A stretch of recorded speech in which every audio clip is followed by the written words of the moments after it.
Ito ang DWDD 1134 kHz. Balita, impormasyon at musika. AM at FM pinagsama. Ito ang Katropa Radio. Iba tayo. Kayo ay nakatutok sa 1134 kHz. DWDD Katropa Radio. Iba tayo. Kami po ay kasapi ng KBP, kapisanan ng mga broadcaster ng Pilipinas.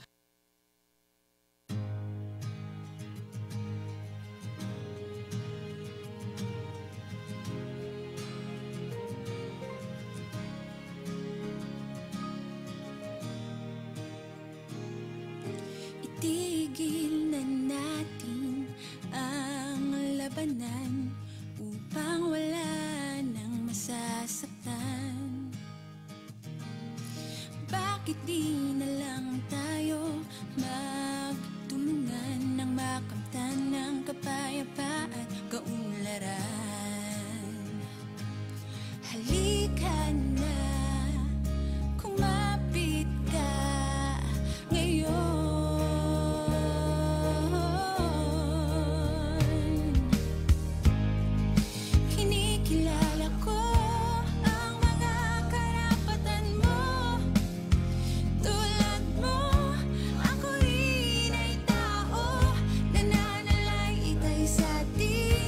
Laing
DWDD 1134 kHz Katropa Radio. Iba tayo!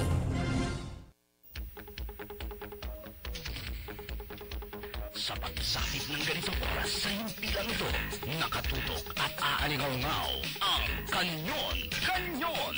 Pakinggan ng mga kuro-kuro hango sa mga pangunahing balita, tutumbukin at hihimayin ang ugat ng mga maiinit na issue. Kanyon! Kanyon!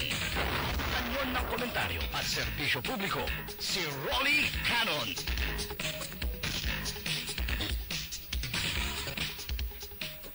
Kanyon! Kanyon! Si Rolly Canon.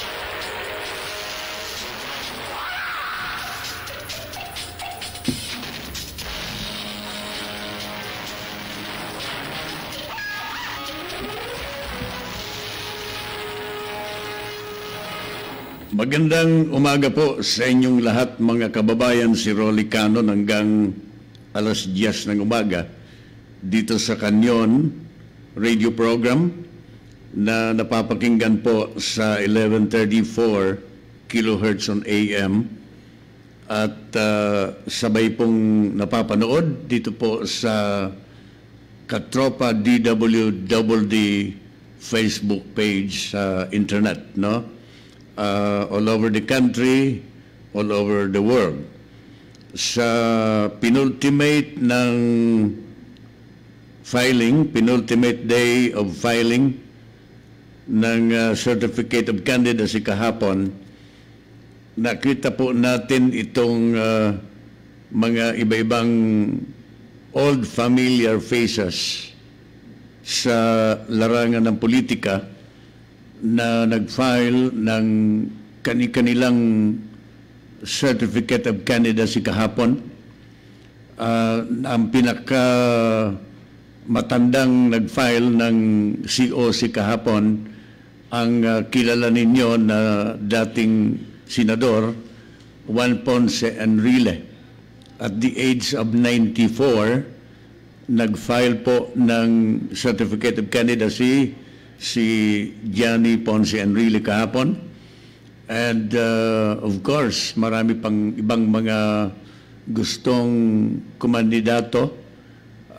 Nag-file din ng COC yung dating senador and presidential aspirant noong 2016 election, Mar Rojas, and yung iba pang mga dating opisyal, si Pia Cayetano, si Jingo Estrada. I understand today Bong Revilla is also filing his Certificate of Candidacy, no? Nakapiit po ito si Bong Revilla, pero mukhang interesadong maging senador muli. Alam naman ninyo dito sa Pilipinas, kahit na may kaso ang isang tao, for as long as the case is not kung wala pa pong final decision ng korte, no, na executory, pwede pa po na mag-file ng kandidatura ang isang tao, ang isang politiko.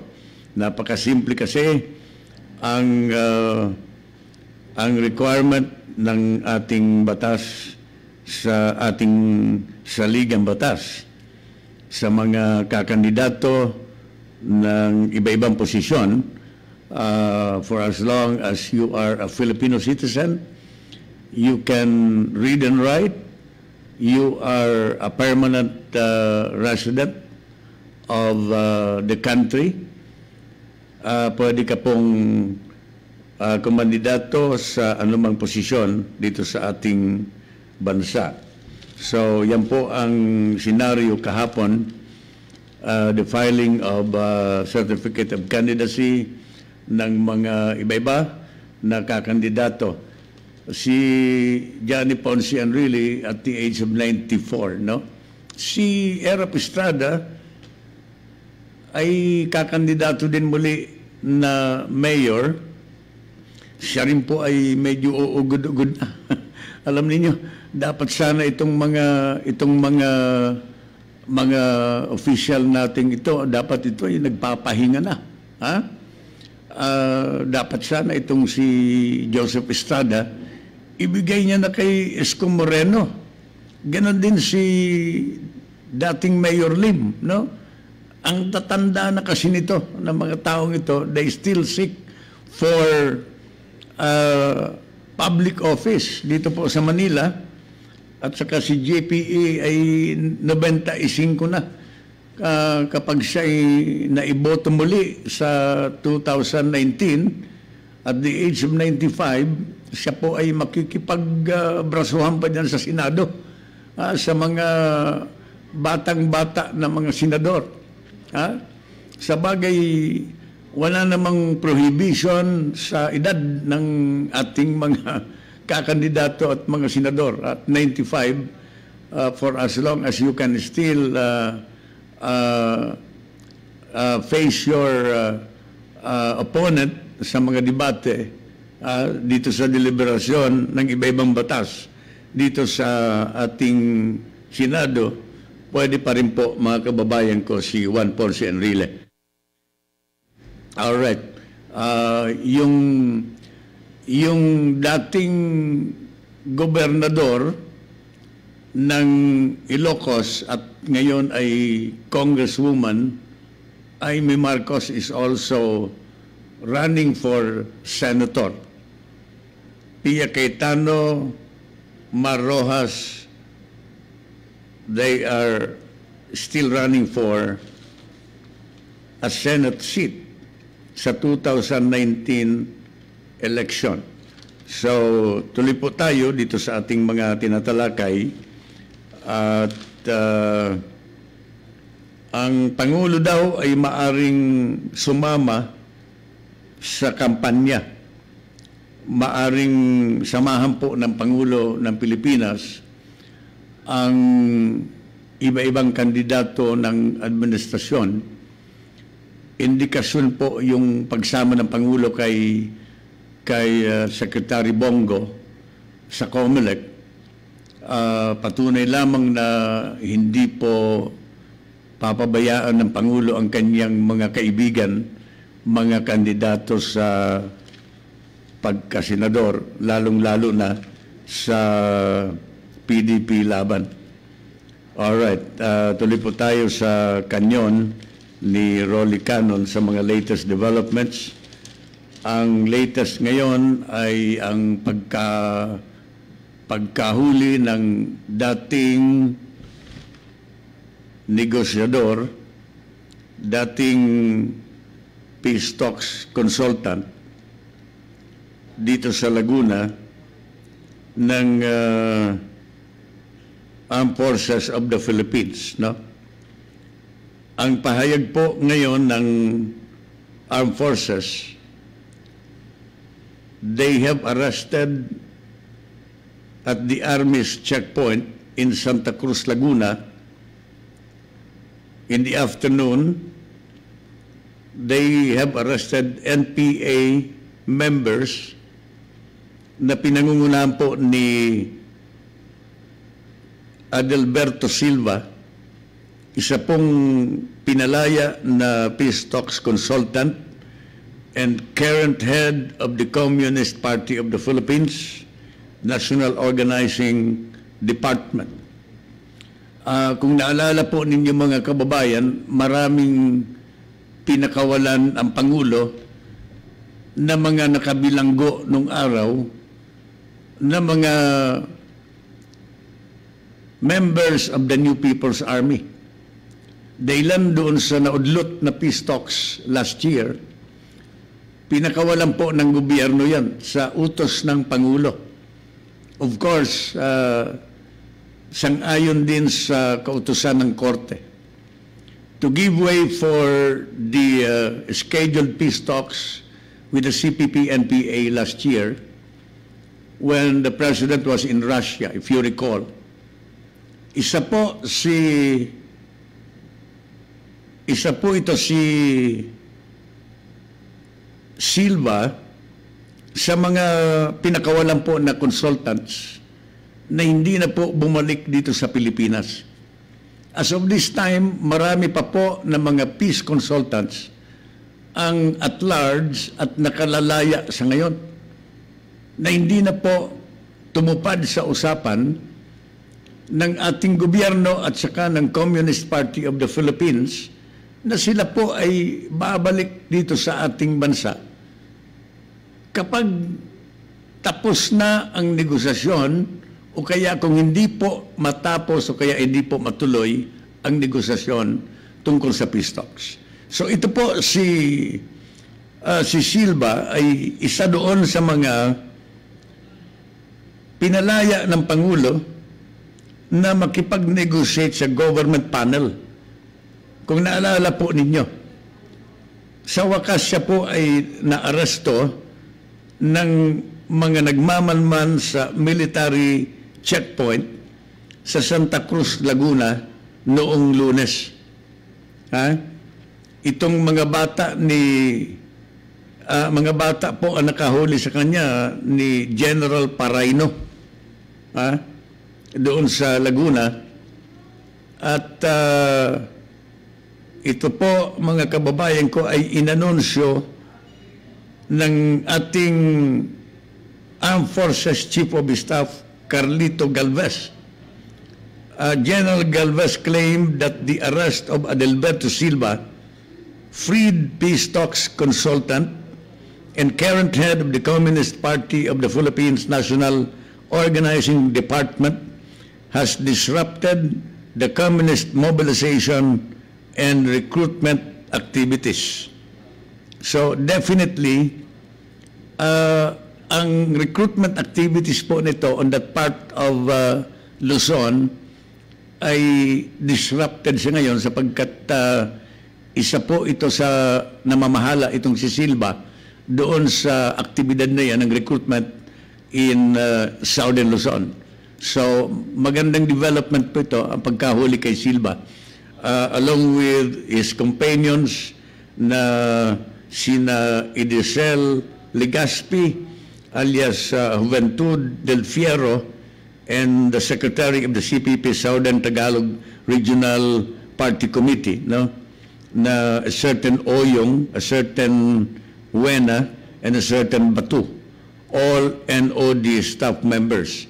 They were on board a car when they were intercepted by the army checkpoint somewhere in Laguna. So this is a very good development dito sa ng ating Armed Forces of the Philippines.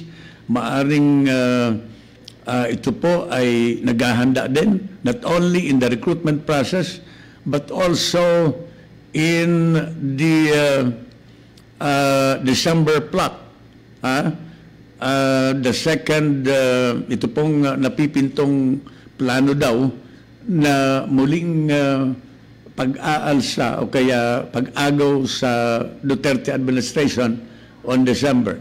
So, kung credible sapagkat sang-ayon po sa mga balita, credible itong Red December. Kung credible po itong Red December, maali po na itong mga taong ito na pinamumunuan po ni Silva ay nag-organize, they're mobilizing the NPA, the Communist NPA members in Southern Tagalog para sumama doon sa December plot to oust the president, no? President Duterte. So congratulations Armed Forces of the Philippines, lalong-lalo na po doon sa Southern Luzon sa inyong pagkakahuli dito kay Ginoong Silva, Adalberto Silva, na isa pong opisyal ng Communist Party of the Philippines. Congratulations sa Armed Forces, kina Major General Roderick Paraino, Commander of the Tanay-based Army 2nd Infantry Division, at ang kanyang mga tropa dyan under Brigadier General Arnulfo Marcelo Burgos, na sila po ang nakapag-intercept dito sa mga CPP members na ito doon sa Pagsanghan, Laguna. Congratulations. Pulso at balita.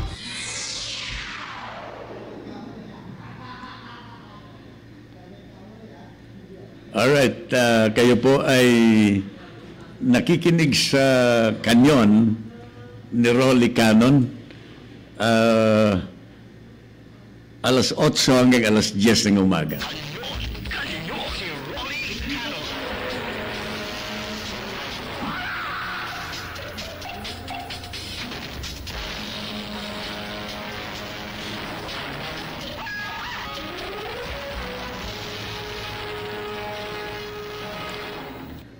Siete minutos makalipas po ang alas 8. Kanyon si Rolly Canon.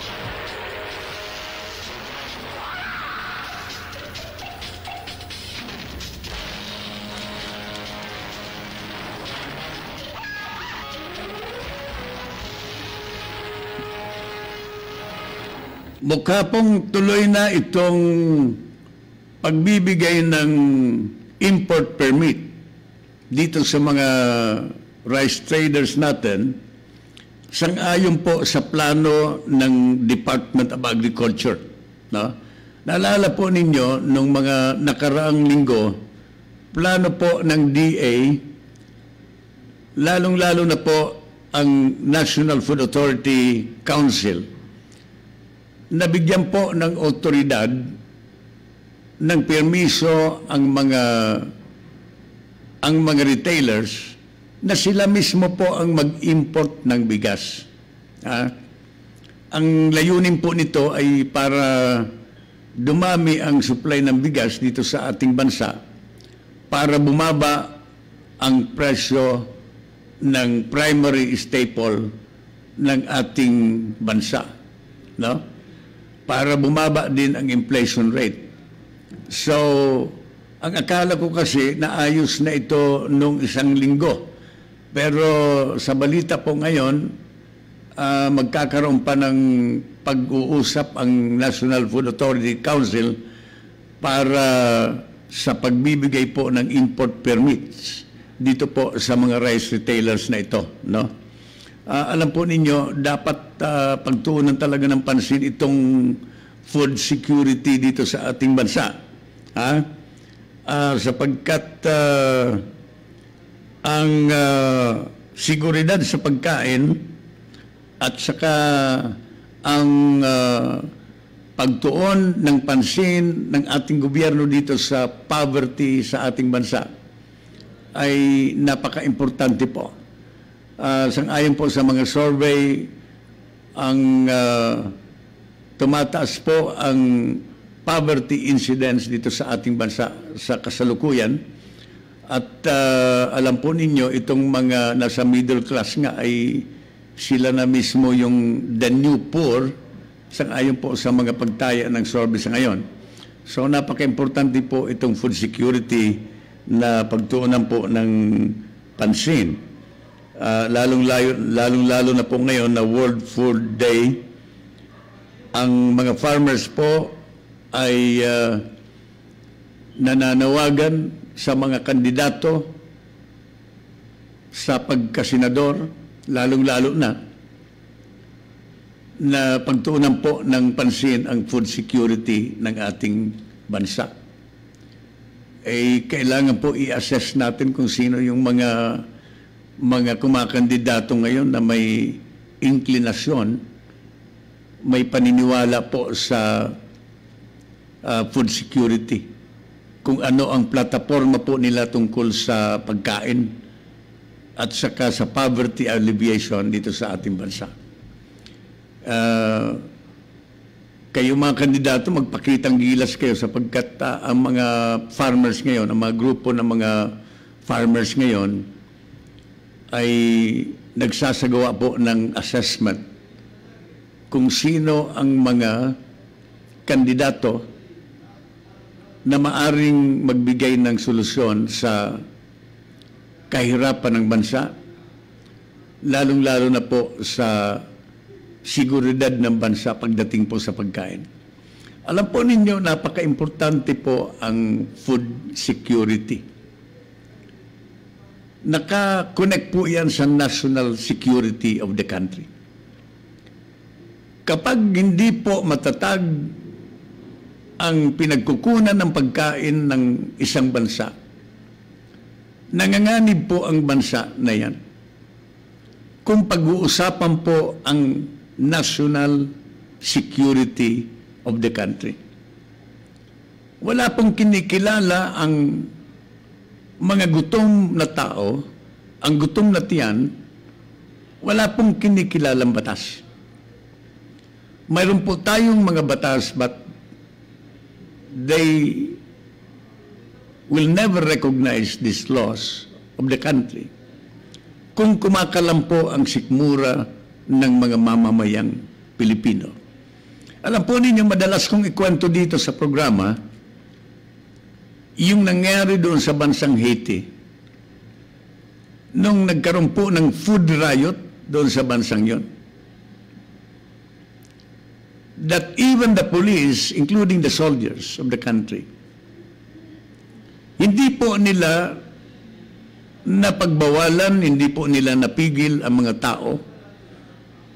Nabuksan ang mga warehouses, mga bodega, supermarkets, para kunin po ang mga nakaimbak na pagkain sapagkat sila po ay nagugutom.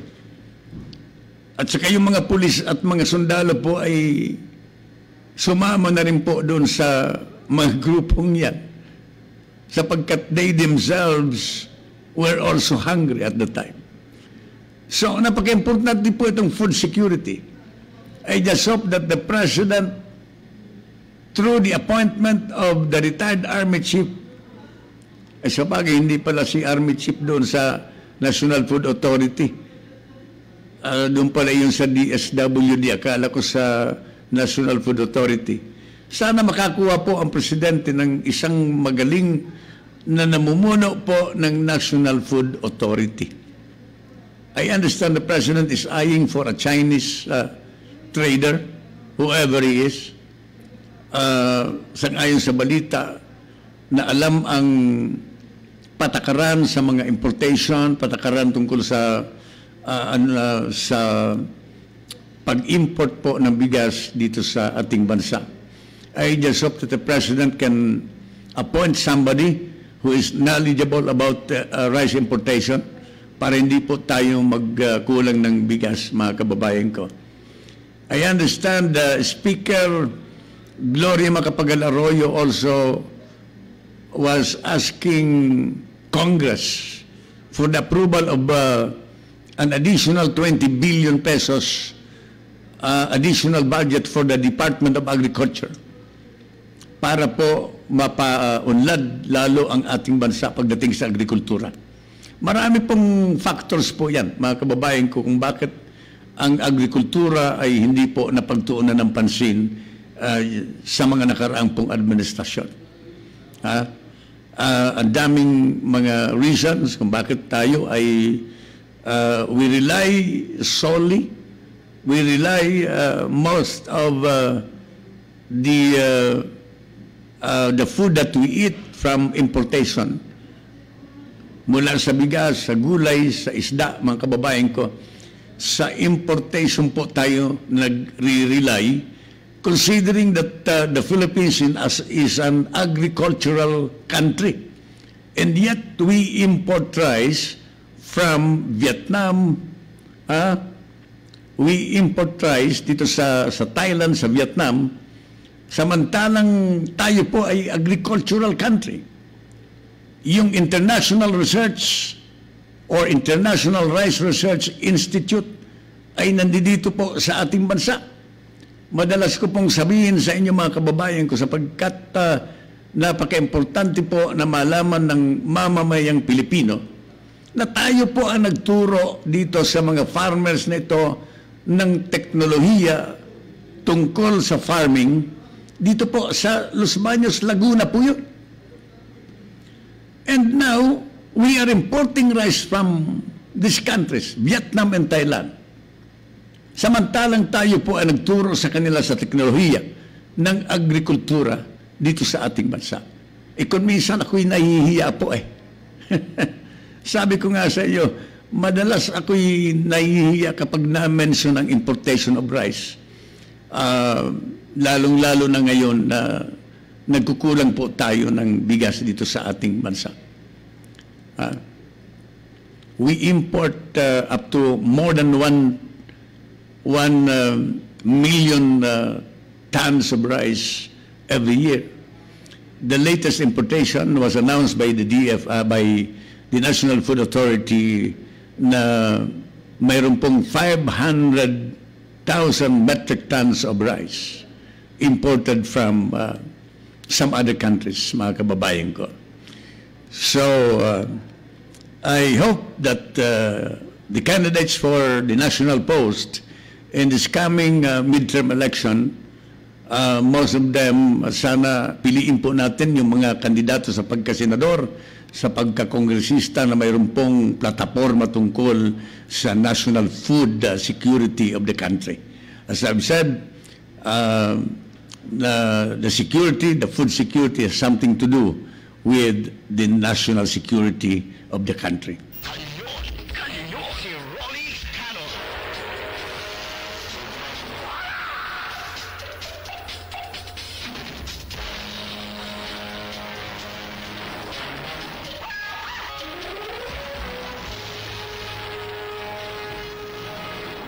Tuloy po ang palatuntunang Kanyon kasama si Rolly Canon hanggang alas 10 ng umaga sa DWDD Radio. Ang Judicial and Bar Council ay magkakaroon na po ng final screening doon sa mga kandidato sa pagka-Chief Justice of the Supreme Court. I understand Associate Justice Mariano del Castillo will lead the Judicial and Bar Council in screening aspirants for the top judicial post vacated by the retirement of the former Chief Justice Teresita de Castro, mga kababayan ko.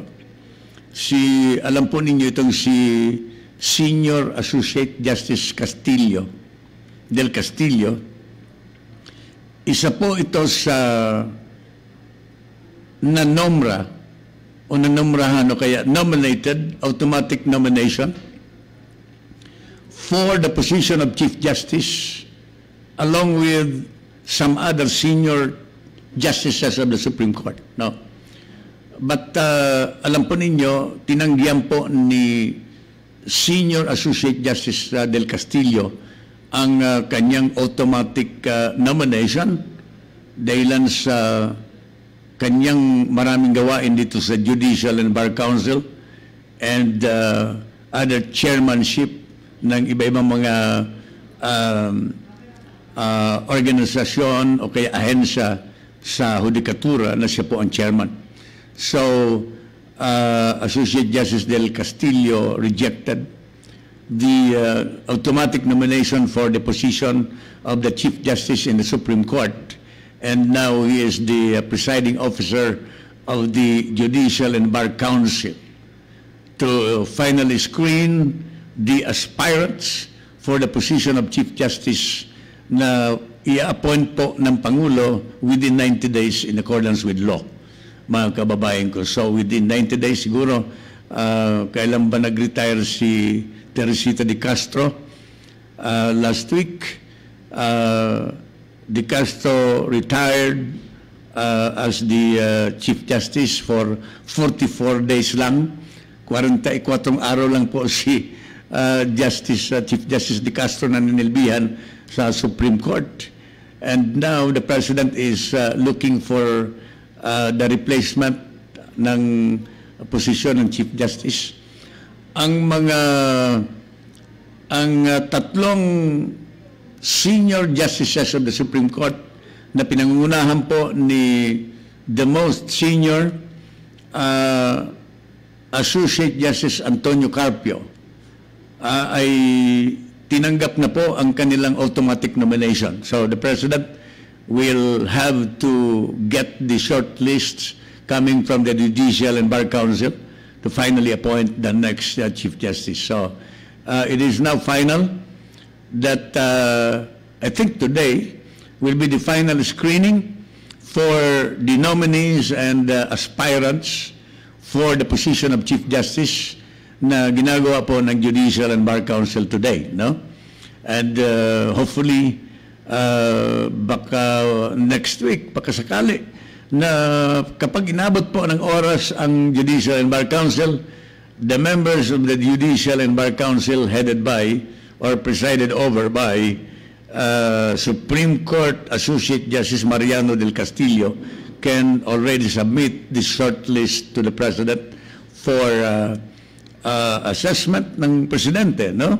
Para pagmuni-munihan ng Presidente kung sino ang nararapat na appointee sa Korte Suprema na susunod po na Chief Justice of the Supreme Court. Kanyon, si Rolly Canon.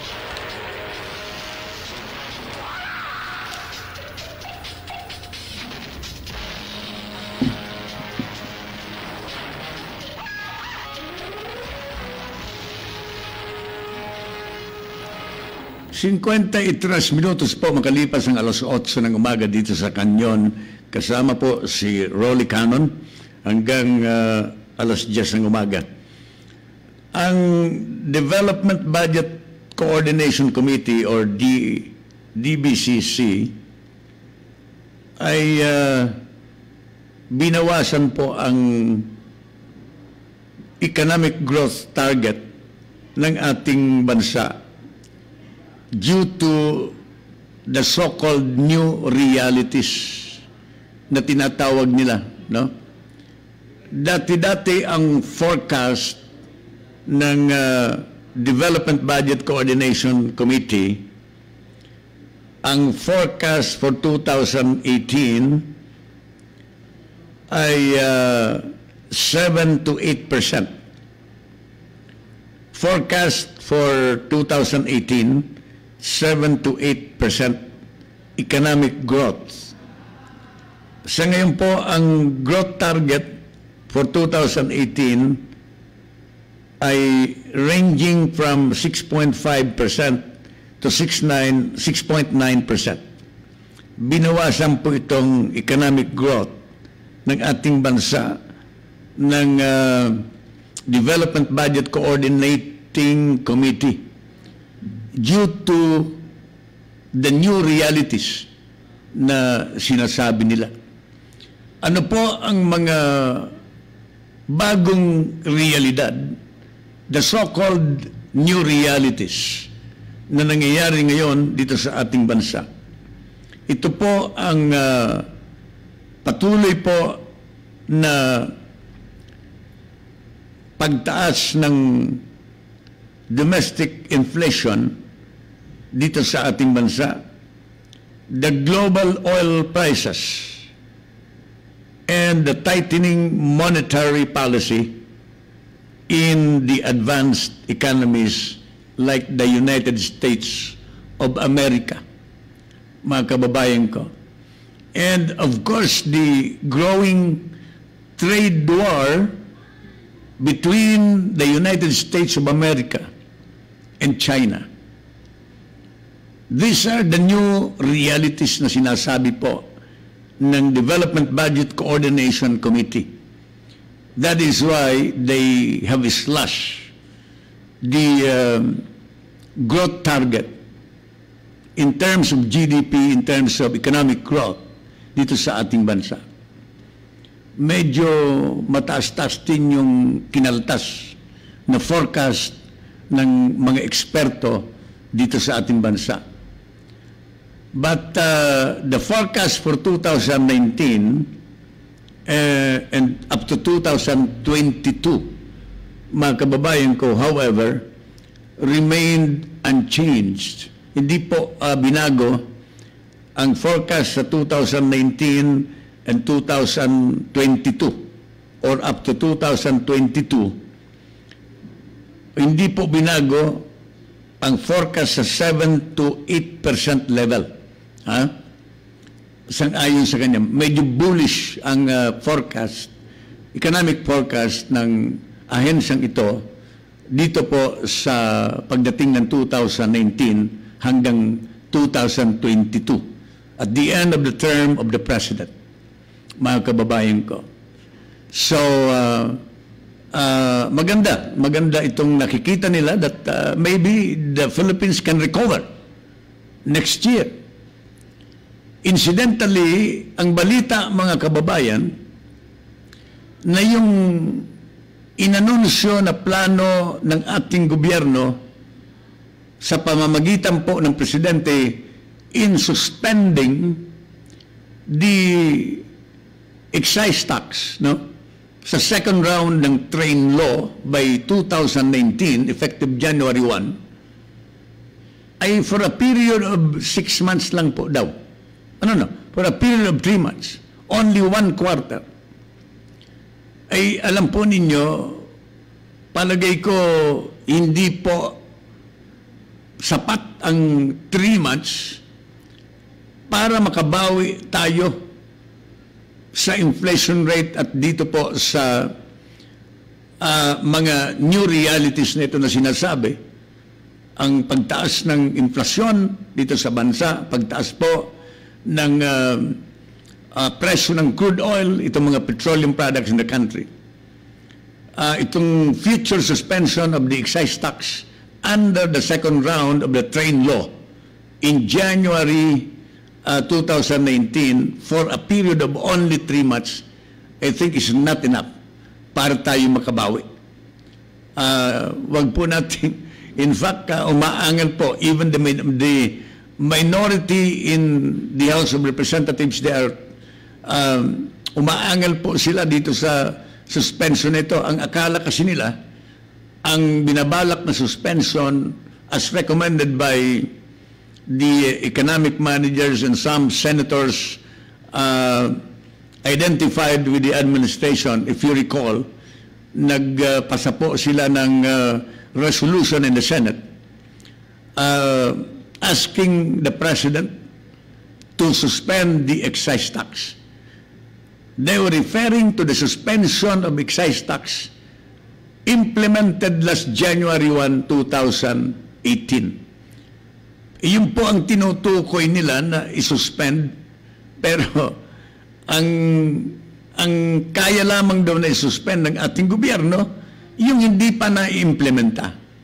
But definitely, according to Secretary Dominguez, they cannot suspend the already implemented excise tax under the train law that was implemented last January 1, 2018.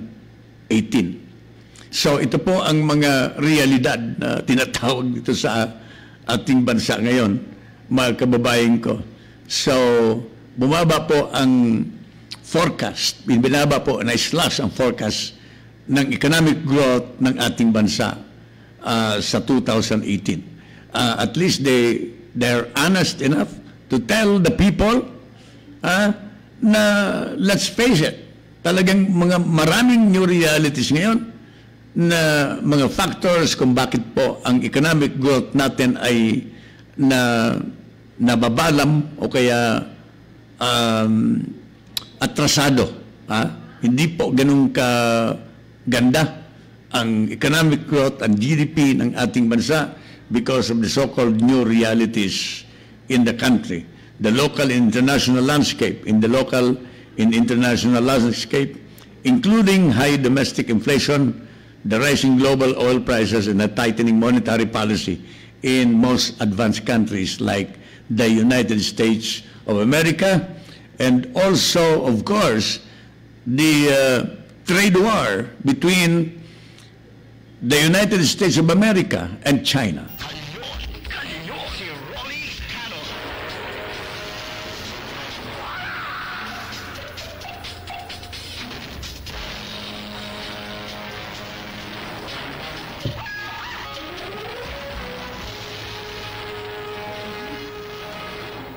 All right, before we give the station break, bago tayo mag-break, bigyan natin ng daan ang report mula kay Katropang Pochi from Butuan. Mayroon daw na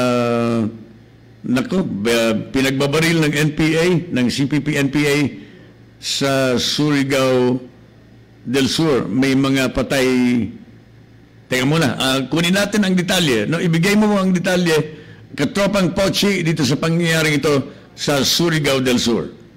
Magandang umaga, Katropang Rolly. Patay ang isang IP leader matapos pagbabarilin ng teroristang NPA sa barangay Sitio Nalindog, barangay Buluon, San Miguel, Surigao del Sur.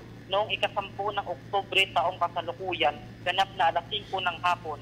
Nakilala ang biktima na si Dato Rexan Loloy Liwamnasan Brital alias Dato Nalindog, kasal, 36 taong gulang at presidente ng Sitio Nalindog, barangay Buluon, San Miguel, Surigao del Sur.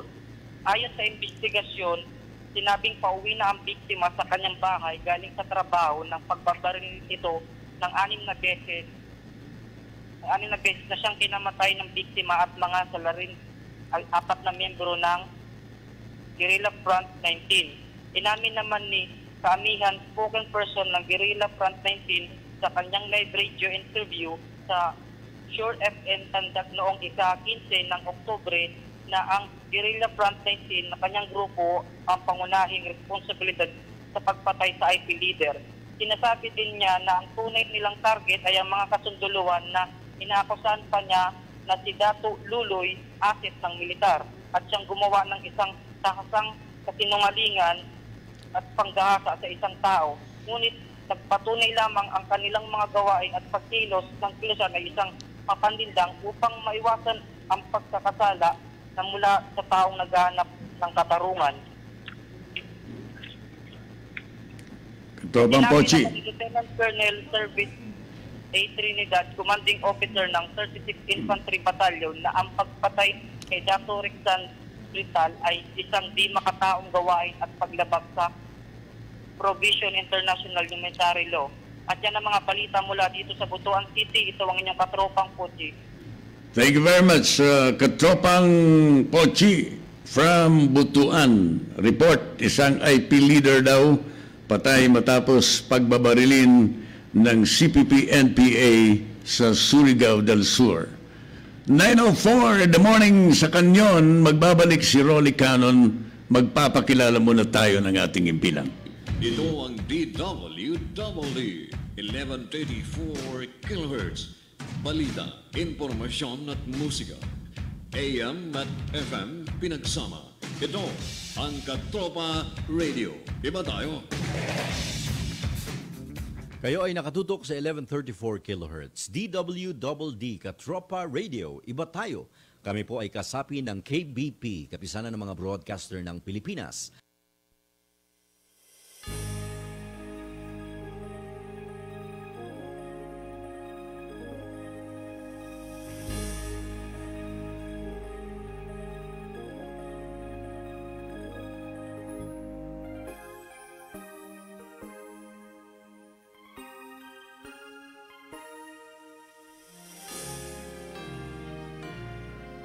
Sa puso't diwa mo, saan mang sulok ng mundo, taglay mo ang pangarap ng isang Pilipino. Maging sino ka man, sarili laging laan, maging buhay itataya sa lupang kinagisnan. Batid ng iyong lahi, mayroong isang katulad mo.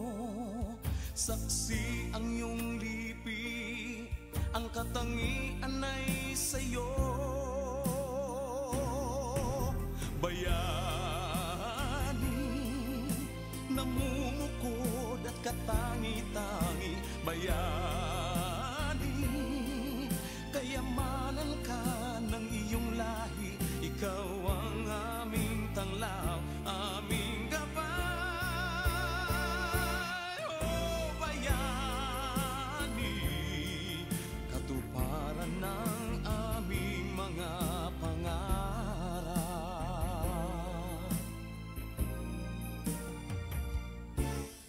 Hindi ang pinag-aralan mo ang tunay na batayan, hindi ang kayamanan na iyong nakakamtan, hindi ang nangangarap ang siyang ang halin. Ang tunay na bantayog ay katapatan sa tungkulin. Maging ika'y teacher, singer, doktor, o di kaya'y sundalo. Basta't ika'y naglilingkod ng tapat at totoo.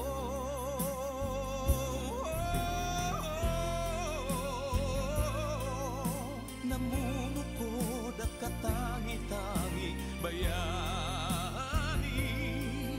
Kayamanan ka ng iyong lahi, ikaw ang aming tanglaw, aming gabay. Oh, bayani, katuparan ng aming mga pangarap.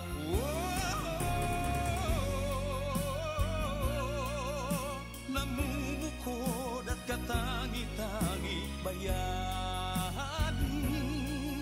Kayamanan ka ng iyong lahi, ikaw ang aming tanglaw, aming gabay. Oh, bayani. Oh, bayani. Aming bayani. Ang bayani.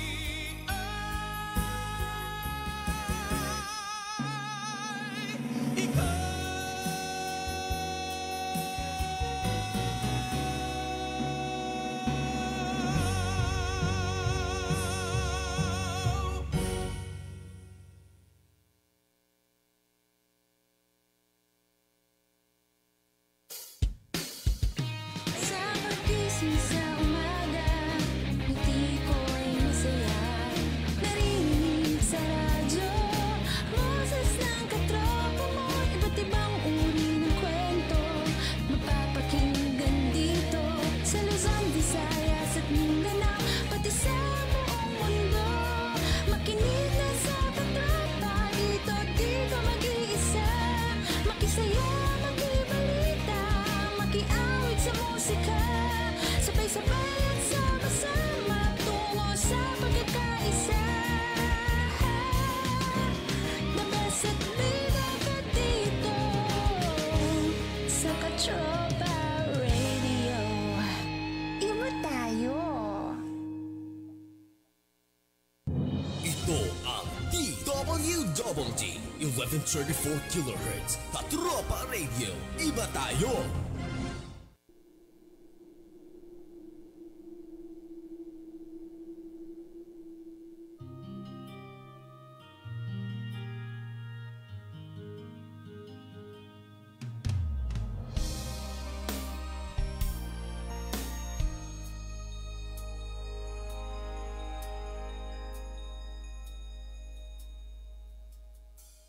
Bayan kong minamahal, ang buhay ko sa'yo'y iaalay, ipagtatanggol, at sa'yo'y magbabantay. Bayan ko, pakinggan mo ang mga pangako ng Diyos sa'yo. Ang pagligap niya'y hindi magbabago. Bayan ko, dinggin mo. Bayan ko,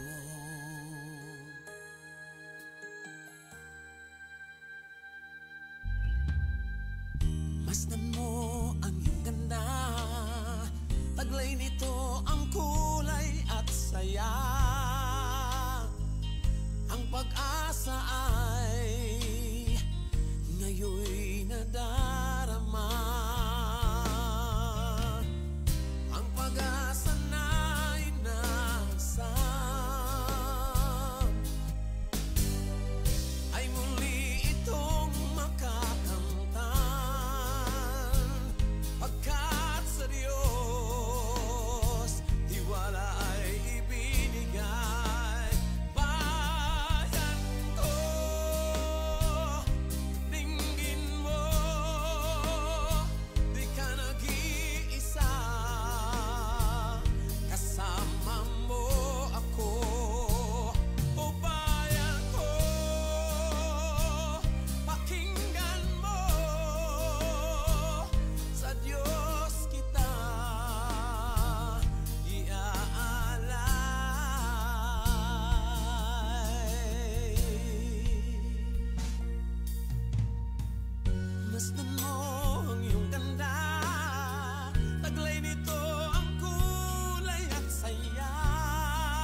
tingin mo, bayan?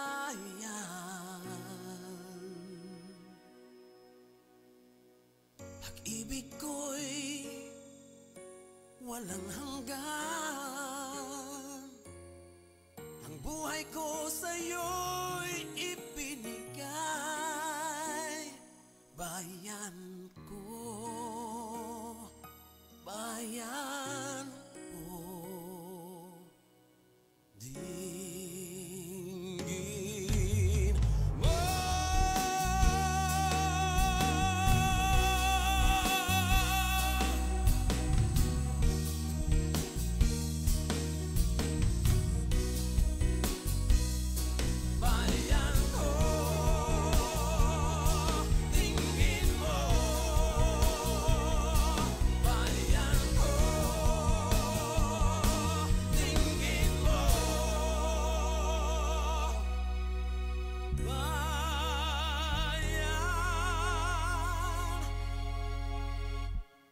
ko.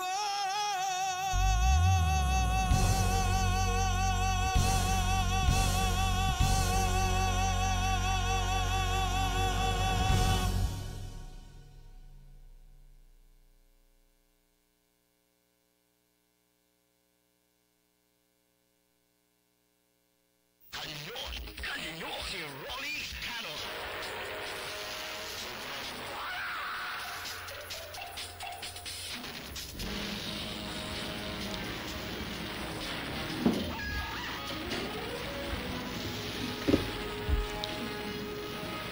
Tuloy po ang palatuntunang Kanyon ni Rolly Canon. This time sa second part po ng palatuntunan, kasama ko po si Nick Echevarria para sa aming isang oras na interview with the PCOO Assistant Secretary Christian Ablan.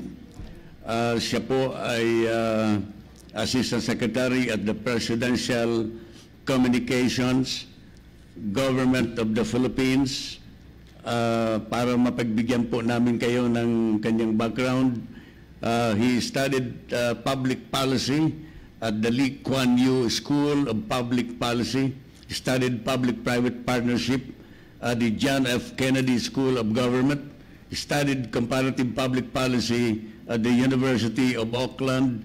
He studied Bachelor of Laws at the University of the Philippines, Diliman. Studied legal management at the Ateneo de Manila University, and he is from Lawag City. About Chris, maybe Nick can read information about our guest for today about Chris. So, maliban doon sa binanggit mo, Ingkong, yung ating panauhin ngayon, parang apo mo na ito eh. Ganun ba? Oo. Ilan taon ka na? It's an honor. 70, 40. Bakit ka nag-iimbento ng edad? Sige. Kung 70 ako, 69 ka. Yung ating panauhin ngayon, maliban doon sa mga pinag-aralan niya sa ibang bansa, anong lalayo nito? Ano? Kaya mag-iingat ka ngayon. Bakit? Masyadong linguistic itong usap natin ngayon. Ano? Kaya nga, ikaw na magpatuloy. Kasi naging membro din siya ng Ilocos Norte Provincial Board from July 2007 to June 2010. Naging chairman ng Committee on Ways and Means at naging vice chairman ng Committee on Laws. And then, ang kanyang pinaka-advocacy Ingkong were law and social justice, tourism, basic education, universal healthcare, green energy, investments. At saka nag-graduate siya ng University of the Philippines 2005 lang, Ingkong. Ano? And then, doon sa panahon ng kanyang panunungkulan na bilang board member nitong Ilocos Norte Provincial Board, 15 o 51 mga ordinansa yung kanyang iniakda, Ingkong. And then out of 51, 19 yung naging batas. And then bukod pa dyan yung 36 resolutions kung saan 26 yung na-approve. So mas mag-concentrate tayo ngayon dun sa kanyang kung ano yung nilalaman itong ating magiging usapan, Ingkong, kasi marami yung mga naghahangad na maintindihan, parang nakakalimutan na yung freedom of information, Ingkong. So kaya natin siya inimbitahan dito sa iyong palatuntunan na Kanyon para matulungan niya tayo, no, maipaalala sa tawin kung ano na ang status ng Freedom of Information in Court. Napaka-importante po ito sapagkat I think this is one of the campaign promises of the President para maipasa itong Freedom of Information. Sige, ladies and gentlemen, I would like to introduce to you our guest for today, Assistant Secretary Christian Ablan. Good morning, sir. Good morning po. Maraming salamat po, Manong Rolly, Kuya Nick, at nag-guest niyo po ako dito sa inyong Katropa station. Yes, sir. So, bumabati po ako ng magandang umaga po sa lahat ng mga katropa natin. Yes, sir. Ng AFP at sa kanilang mga pamilya at sa mga tagapakinig. Nagpapasalamat kami at naimbita po kami dito, ang PCOO, pati na rin ang aking principal na si Secretary Martin Andanar. Kaya, ganito No. Naalala ko lang, nung araw, ang ini-interview mo si Congressman Roquito Ablan. Marcos time pa yun. Anak na ito ni Congressman Roquito Ablan. Alam ko. No need para sabihin mo sa amin kung ilang taong ka na talaga ngayon. Sige, bakit ba interesado ka sa taon? Sige, umpisa mo na. Mas interesado ko doon sa Freedom of Information. Konting background lang. Sige. Saan na ba ngayon ang sapagkat ito'y matunog ito during the first year of the President, when the President assumes the presidency in 2016. Ngayon, saan na ba ito sa ating Kongreso? Medyo nahinto ang deliberasyon dito sa Freedom of Information. Anong status po nito? So, bale, nasa second reading pa yung ating FOI bill. Medyo nasapawan siya ng mga ibang equally important na mga bill. At kasi nung kausap natin yung mga kongresista at mga senator, impressed sila sa executive order ni President Digong, ni President Duterte. In place na po ang ating executive order on freedom of information, kasama na po ang DND at saka ang AFP, kasama po sa freedom of information.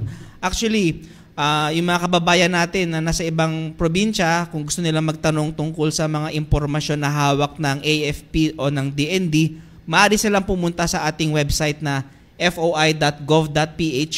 Hanapin lang nila ang DND at saka AFP. Pwede na po silang magtanong tungkol sa kung anong impormasyon ang hinihingi nila. So active na active po ang ating FOI ngayon. Okay. Sa executive branch, hindi ba meron nang ipinalabas diyan executive order ng presidente, di ba, about FOI? Yes, Sir Nick. So ngayon talagang isinasabatas ito na yon para maisabatas lumawak yung coverage niya. Actually, yung executive order para na rin siyang batas So pero ang coverage lang niya ay yung executive branch. The executive branch. That's right. So syempre, we are trying to lead by example. Pinapakita natin sa mga senador at kongresista natin kasi medyo takot po sila Ang takot po nila, ang FOI ay pwedeng gamitin para halungkatin yung kanilang dirty secrets, correct. yung mga information na tinatago nila. Privacy nila. Kasi sinasabi nila, naku, baka gamitin lang yan para kidnapin ng anak ko. Ngayon, sa atin, sabi ni President Duterte, hindi, pakita natin na it's nice to be transparent. It's nice to be accountable to the people. So, pinapakita natin na ultimo AFP at saka DND, pwede mong tanungan ng information. Anong kakatukol? May lahat naman, may mga exceptions. May exceptions kasi, Sir Rolly, Manong Rolly. So, wala namang problema. So, hopefully, before the end of this Congress, by June 2019, mapasa na po nila yung FOI bill. Matagal na, sir, yung na yan, about FOI. Nung panahon ni dating Presidente Aquino, promise niya yan noon, FOI. So, natapos yung termino, walang naging FOI. So, ngayon kay Presidente, promise din niya pag upo niya bilang pagpapakita ng kanyang sincerity sa campaign promise niya, nagpalabas kaagad siya ng executive order. So at least within the executive branch, and then ngayon tinatalakay sa Kongreso. Nabanggit nyo kanina, natatakot yung ilang mga mambabatas about FOI. Hindi kaya yan ang dahilan kung bakit sinasabi nila na natabunan, hindi kaya talagang dinidelay yun? Oo, nadidelay. So inintay lang natin siguro yung pinaka final orders o instructions ni President Digong na pasan nyo na yan, di ba? Tapos na yung train, tapos na yung ibang batas. Ito naman, balikan natin yung FOI. Wala bang yan na urgent bill yung FOI from the President? Wala siyang certification of urgency kasi special kasi yung certification, Sir Nick eh. Kailangan meron talagang national emergency or economic. Yung FOI naman, wala naman pa talaga siyang national emergency. Good governance practice lang naman po yung FOI. Para doon tayo nahihirapan. Ganito, Asek, kasi this needs congressional action. Yes. Kahit na mayroon tayong executive order para ma-cover lahat, no? Ano ang tsansa sa nakikita mo sa ngayon dito sa Kongreso? Considering the conflict of interest, kasi karamihan dito sa ating mga congressman, with all due respect, sa mga congressman natin, mga senador, may mga tinatago yan. So what is the chance that Congress can pass the FOI? We are very optimistic, Mang Rolly, na mapasa nila yung FOI bago mag-end yung itong kongresong ito. Number one, kasi promised po to ni Senator Grace Poe. And we all know that she's running for re-election. Yes. So, and she needs to deliver on her campaign promises. So hopefully before she campaigns at pwede niyang gawing campaign point to na naipasa niya yung FOI. Pangalawa, we're very happy po under the leadership of Speaker Gloria Macapagal Arroyo. So, nung nasa under po ni Speaker Alvarez, medyo natenga nga po. Pero hopefully under Speaker Macapagal Arroyo, ma-prioritize po yung FOI. So, optimistic po kami na mapasa yan bago mag-end ang itong kongresong ito. Rolly, bago natin itanong kay Asek yung yung kung ano yung mga exceptions diyan sa FOI. Kuhanin muna natin, ano-ano yung po pwedeng ibigay as part ng FOI dun sa isang nagre-request? Okay, ang ating general rule, Kuya Nick, ay any information that the government office has in its possession considered public record at ni-request yan ng isang tao, kailangan i-disclose ng government office na yun. So anything under the sun. Hindi lang po written documents. Kasama na rin po ang audio recording tsaka video recording. Sakop po yan ng FOI. At pati na rin ang digital copy, sakop rin po yan ng FOI. So kung considered public record siya at hiningi mula sa AFP o sa DND at hindi naman siya nasa ilalim ng exceptions ng national security. Yes, kailangan ma-disclose yun sa humihingi. Without any court order, Asek? Yes, no need for court order. Yun nga yung beauty. Kasi dati, outside ng FOI, kailangan mo pa ng court order. Minsan, kailangan mo ng backer. Doon nagtatagal. Kung media ka, kailangan mo ng backer. Kung kailangan may kakilala ka sa loob para magkaroon ka ng information. Ngayon, regardless of social status, no, kay private ka, kay general ka, kay mayaman ka, mahirap, babae, lalaki, bata, matanda, pag nag-request ka ng information, and that information is considered public record, that office should disclose the information to you. So, paanong request? Kailangan bang magpunta dyan ng personal? Kailangan ba ito black and white or paano? So, meron tayong dalawang track. Yung unang track natin is yung manual o paper-based. Gaya ng sinabi mo, Sir Nick, kailangan pumunta sa tanggapan o ng opisina ng ahensya yung tao at mag-fill up ng application form. I-identify niya kung ano yung information na hinihingi niya, tapos identify rin niya yung sarili niya.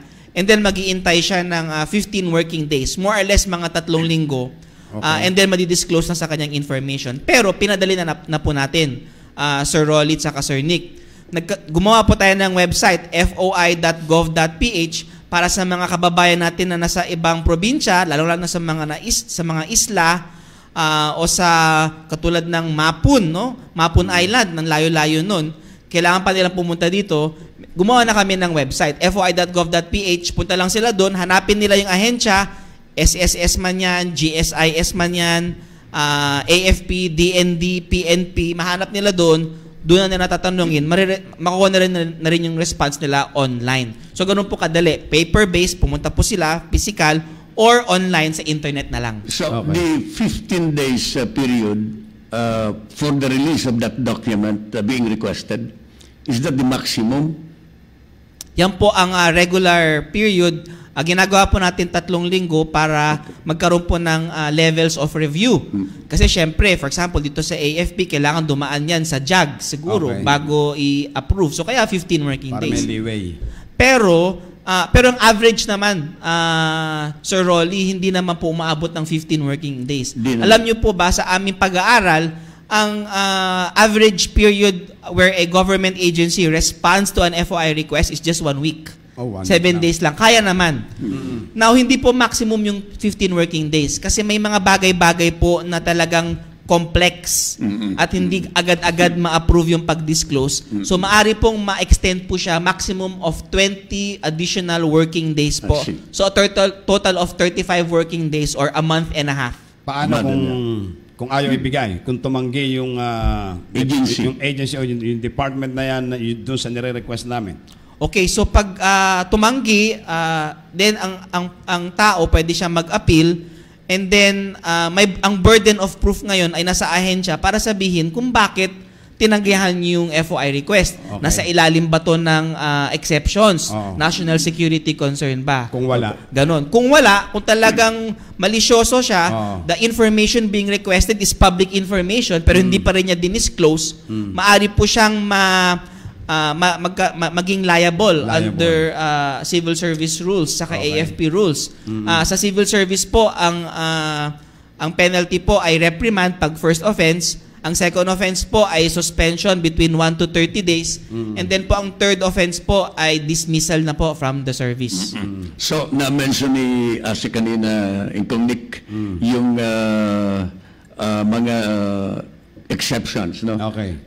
Pwede itanong natin kay Asek, ano ba ang mga exceptions nito under the executive order of the President? Yes, so meron pong mga exceptions. Wala pong freedom of information or access to information program sa buong mundo kasi medyo huli na po tayo no? Yung ibang bansa, US, meron na pong FOI 1966 pa lang. Ang Sweden, meron po silang FOI nung 1700s pa lang. Ang Pilipinas na nga lang yata yung ilan ang wala pa. Mabuti na nga na may executive order tayo. Pero sa lahat ng FOI program sa buong mundo, ni isa walang exceptions. Kasi meron talagang valid reasons not to disclose information. Isa na po yun ang national security.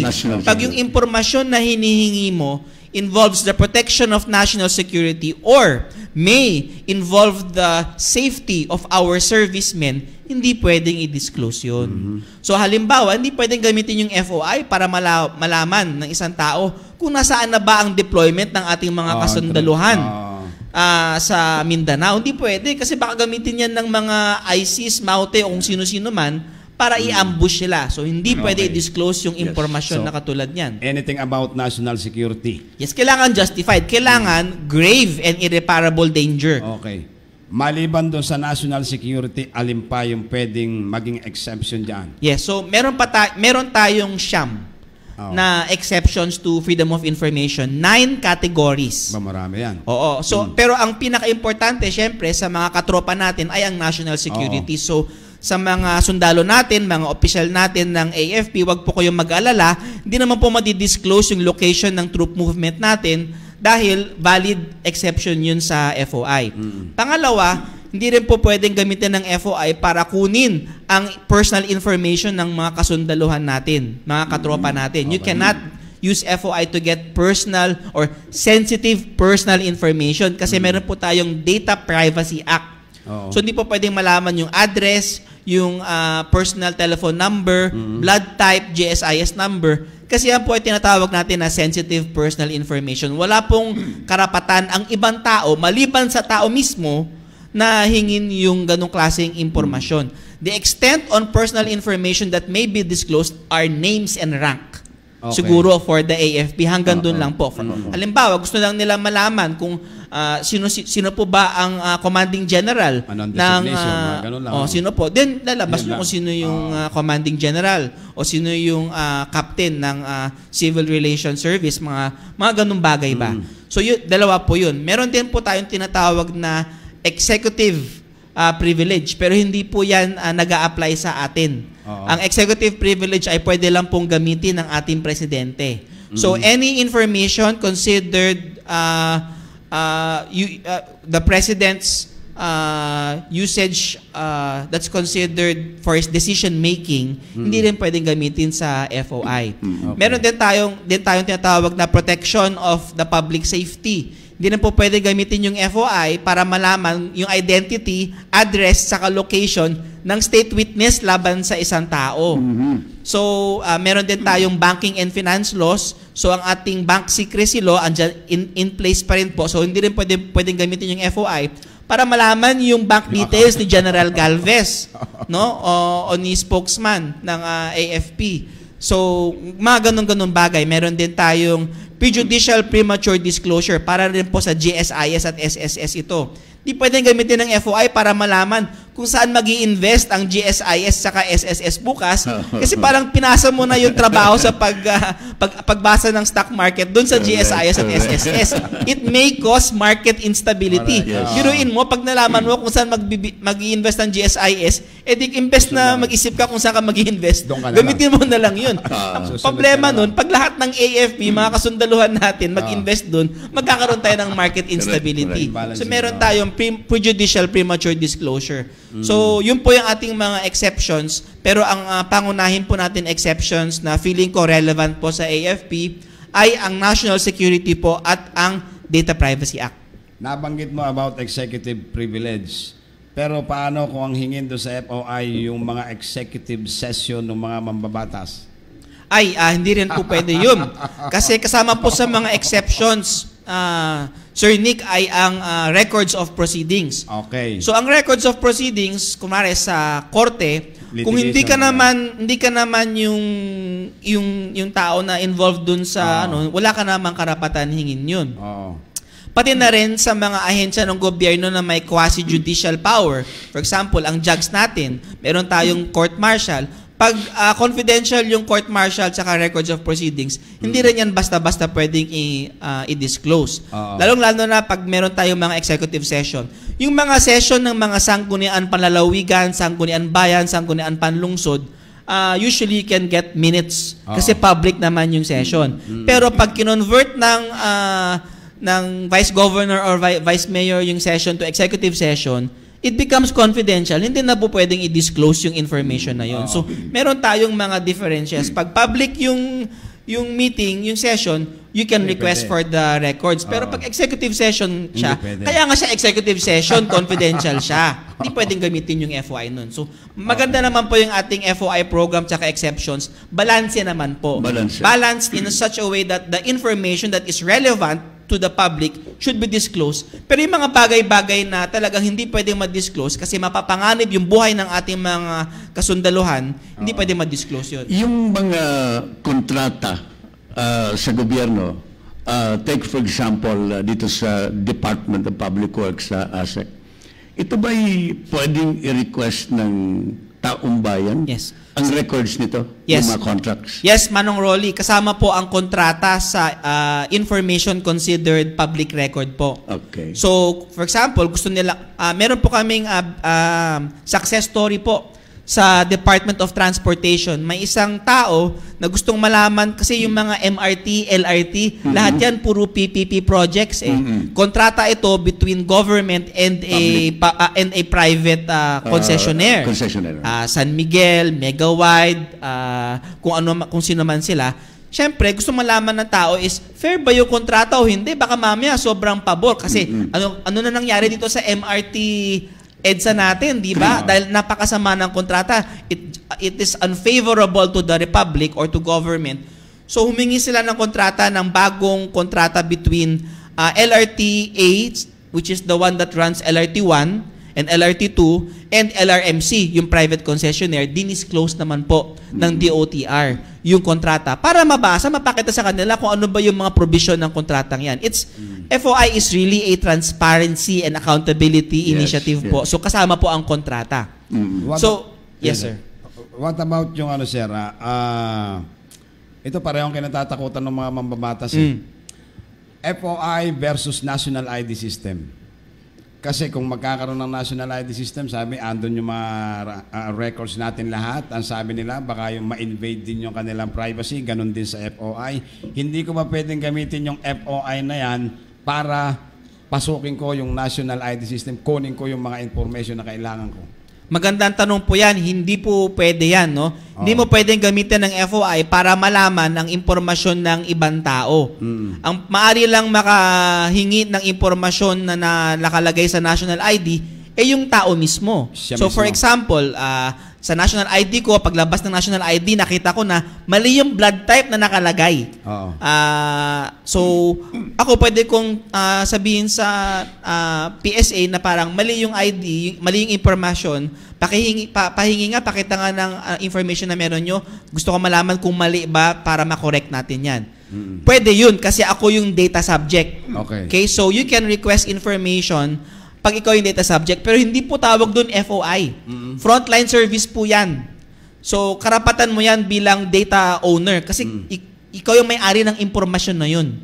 Yung impormasyon na blood type mo, impormasyon ng address mo, ikaw ang may-ari nun. Ginagamit lang yun ng PSA for government purposes. So, pag ikaw naman po, Sir Nick, ang humingi ng impormasyon ko, hindi pwede. Gamit ang national ID, hindi pwede kasi third party ka. May isa sa mga dahilan kung bakit nagkakaroon ng problema mga public officials natin, ASEC, itong SALN. Ito bang SALN included na pwedeng i-request ang SALN ng isang public official, especially now dito sa Executive Department?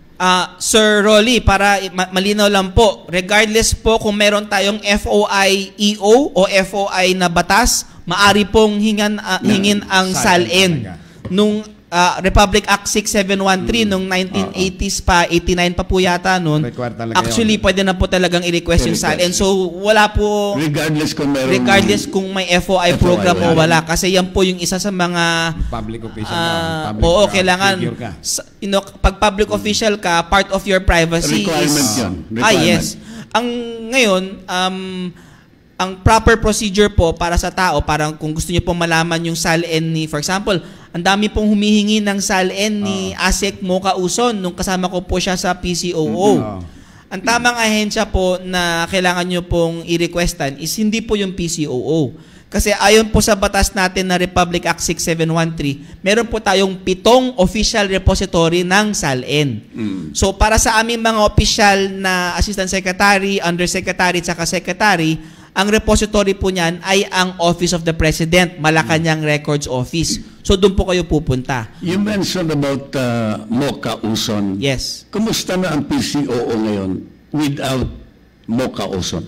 Well, personally, ako namimiss ko si ASEC Mocha Uson kasi kasama ko po siya sa pag-deliver ng information. Meron po akong programa sa RTVM, yan po ang linya ng pagbabago 8888. At meron naman po siyang podcast, DDS podcast po yan. Live on 738 every Sunday. At dahil nga wala na po siya, wala na rin po yung DDS podcast. So, for me, namimiss ko siya kasi nakakatulong siya pag-disseminate ng information. Balikan ko lang yung FOI, ASEC, ano? Ang sabi nila, ano ang magiging silbi ng FOI kung yung mga public official naman hindi naman nagde-declare ng tamang SALN? Medyo mahirap sagutin yan, no? Ganun. Actually, alam mo, kailangan mo talaga magkaroon ng workshop sa lahat ng pumapasok sa gobyerno. Whether official ka, sundalo ka, rank and file ka, kailangan dumaan ka sa workshop kung paano i-fill up yung SALN mo.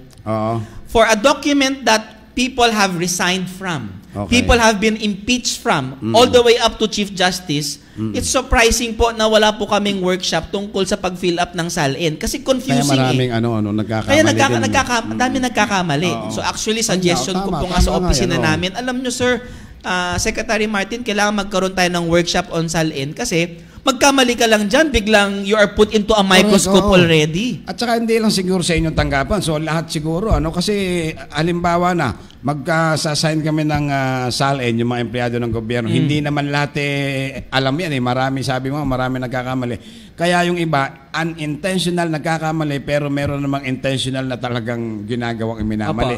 Ngayon, kung pinaplano mo yan na magkaroon kayo ng workshop sa inyong opisina, why not sa nationwide natin? Para malaking malaking puntos yan kung maibibigay natin sa tao yung tamang pag-fill up ng SALN. Incidentally, on the SALN, malapit na po lumabas yung bagong guidelines ng civil service. Kasi kasama po kami dun sa technical working group. I-revise na po yung itsura ng SALN. Kasi ganito po yun. Actually, yung SALN, kaya for example, ang SALN ba pag nag-fill up ka, kailangan mo bang ilagay yung plate number ng sasakyan mo? Kasi ngayon, pag dinisclose yung information mo na yun at hingan ng ibang tao yung SALN, edi alam na nila kaagad kung ano yung ano. Ngayon, ang mahirap dyan is pwedeng gamitin yun para, alam mo yun, ma-ambush ka or whatever. Your safety is safe. Pero alam nyo po, nung tinanong po namin yung civil service, hindi naman pala kailangan i-describe in detail yung plaka ng ano mo. Kasi ang gusto lang malaman ng civil service is kung may kotse ka, magkano yung halaga ng kotse mo, hanggang dun lang. So we need to really instruct, we really need to, so hopefully, ngayon magkakaroon na ng bagong instructions. So siguro pwede nyo na isabay yung info campaign na binabalak mo. Yes, so paglabas na po ng bagong guidelines, kakusapin namin yung civil service, sabihin natin, tara, magkaroon na tayo ng info guidelines. O joint ano na yan. Campaign na ninyo. Yes, so hopefully by 2019 magkaroon tayong magandang rollout para matuto ang 2 million na po yata ang ating mga government workers. So all the 2 million have to know how to fill up the SALN. Otherwise, baka pwedeng gamitin yun para matanggal ka sa opisina. Okay. Meron lang na isang idea na naglalaro sa isipan ko. Halimbawa, nag-request ng information sa isang ahensya, initially now under the executive department. Halimbawa, sabihin niyang nawawala ang kanyang ang record ng tao. Deliberate yung pagwala ng record. Ano, may parusa ba diyan? Just in case. Yes, pag nalaman talaga na nagsinungaling ka at sinabi mo, pero Sir Rolly, sabihin ko lang na actually, ang number one reason for denying an FOI request, kasi nakakolate na po kami. Mga 8,000 na po kasi yung mga FOI requests online. And siguro yung general knowledge, ay siguro the number one reason kung bakit dinideny is because of exception, national security at data privacy. Actually, it's not. The number one reason kung bakit po dinideny ang FOI request is because the agency does not have the information. The record. Yes, kasi nagkakamali po minsan yung tao, hindi po alam na wala pala dun sa ahensya yung information na hinihingi niya. Bigyan po kayo ng example. May isang researcher, gusto niya pong malaman kung ilang pong Pilipino ang umibang bansa para magpakasal at nagpakasal sa dayuhan. At tinanong po niya yun sa POAA o sa OWA o sa PSA. Unfortunately, those three agencies does not keep that record. You know what agency keeps that record? Kasi ang OWA po para lang po yan sa OFW, mga umiibang bansa pa nagkatrabaho. Ang tanong dito is, umiibang bansa, hindi po sa trabaho, nakapagpakasal po siya sa isang dayuhan. The agency that keeps track is not the POEA, it's not the PSA, and it's not OWA. It is CFO, Commission on Filipinos Overseas. So, kaya yung tatlong yun, dininay yung request kasi nga, wala sa kanila yung informasyon. So, dun sa opisina po namin, FOI Project Management Office, inaayos po namin kung paano ma-revise po yung design ng website namin para mas makatulong sa tao, para mas alam niya kung kanino tatanungin yung informasyon. But to answer your question po, meron po tayong ginagawa na with the National Archives po na tulungan ang mga offices po na ayusin yung kanilang document management system. Kasi madalas po nangyayari yan na hindi po maayos ang document management system, nagkakawala-wala. Yung example mo, Sir Rolly, is intentional pagkakawala. Pero actually, pag tingnan mo yung mga ahensya natin, tingnan nyo po yung mga records office, mano-mano pa po, filing cabinet po, talaga pong nawawala yung mga dokumento. Considering na nasa age na tayo ng computerization. Yan ang isang pwedeng maging problema dyan, Asik, yung tinutukoy mga kanina. So, nangihingi isa doon, pero wala pala doon sa tatlong agencies yung pinuntahan niya. So, pwedeng maging taktika yan na magkaturo-turuan para i-delay ko na maibigay sa'yo yung hinihingi mong freedom of information o kung ano man yung gusto mong hingin. Ngayon, hindi ba pwede na magkaroon ng isang departamento lang na i-consolidate lahat na doon lang, lahat ng hanapin mo, diyan ka lang pumunta? Yes. Possible ba yung gano'n? Yes, possible yun. Yan yung ating 5 years from now. meron tayong usapan with the DICT na ipasok po yan sa National Government Portal. So ngayon, ang maganda, yung website po namin, kinokolekta yung mga request ng mga tao. Listening tool na po namin yan. Listening tool kasi alam na namin kung anong mga impormasyon ang interesado ang mga tao. So ngayon, sasabihin namin yung mga ahensya na DepEd, DPWH, madami pong nangangailangan ng mga kontrata. So in the future, lahat ng mga kontrata ninyo, imbes na itanong, ilagay na lang dun sa DICT. Pag hinanap na, hindi na kailangan dumaan sa proseso ng 15 working days. Baka oro mismo, pag hiningi niya, ma-disclose ka agad. Kasi yun ang pagmumula ng ano niyan, yung ikatatagal niyan kasi pagtuturo-turuan ka, burokrasya. Parang maganda kung mayroong one-stop shop. Just like the licensing of the PNP now. Nandun na lahat Nandun na yung pagbayad mo, nandun ang Land Bank of the Philippines. Lahat. Palagay ko, ang total meron tayong DICT. So palagay ko, siya ang maging magandang repository ng mga anong yon, ng mga datos na yan. Para ang isang tao, alam mo kung bakit na-delay yan, alam mo kung sino pupunta mo, alam mo kung sino sisisihin mo, walang iba kundi sila. Yes. Opo. So yan po yung ating future mga 5 years from now. Pag na-collate na po namin lahat ng mga request, isasabihin namin mo sa DICT, isang server na lang po lahat ng mga information. Pag hiningi, andun na, wala na pong bureaucracy na paikot-ikot pa. Okay. Sa ngayon, Sec, dito sa Kongreso, balikan natin sa Kongreso sapagkat I think the President is very much interested na talagang maisabatas ito, no? There were several versions of the FOI in the House of Representatives as well as in the Senate. Alin, mayroon na bang consolidated version ang FOI ngayon? Yes. So, yung version po ni Senator Grace po, yun na po yung consolidated version. So, yung iba't ibang version ng mga ibang nag-file po ng bill na consolidate na po. So, yun na po yung administration bill natin. Yan ay pinupush ngayon ng administration. Yes, yung version po ni Senator Grace po. So, we are very hopeful na pag-resume po ng Kongreso na magka-session sa darating po na November 12, ma-prioritize na po ang FOI bill. Nasa anong reading na ba siya ngayon? Anong reading na yung FOI? Naumpisa na ba? Di ba? Ay, second reading na po. In both House and Senate po, second reading. Second reading. Mabilis po, dumaan po ang first reading, nagkaroon po ng committee, second reading na po kaagad, biglang na-overtake po kami ng train. Hindi kasi na-overtake po kami. Actually, Asek, hindi ako naniniwalang na-overtrain kayo ng na-override kayo ng ng train o kung ano man tawag nyo.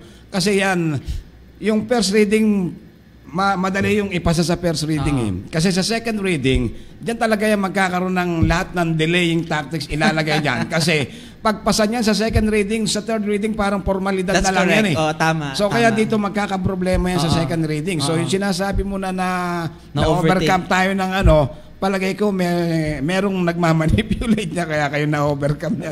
Actually, ang analysis ko dyan, Incognic at saka Asek, kaya natagalan dyan dahil sa yun sa mga conflicting interest ng mga lawmakers natin. Maraming ayaw dyan talaga. Katulad lang nung National ID System, pareho ng karanasan niyang dalawang yan. Ang tagal-tagal niya pero hanggang ngayon. Basta anything na about dun sa yung parang information mo siya, mabubusisi sila.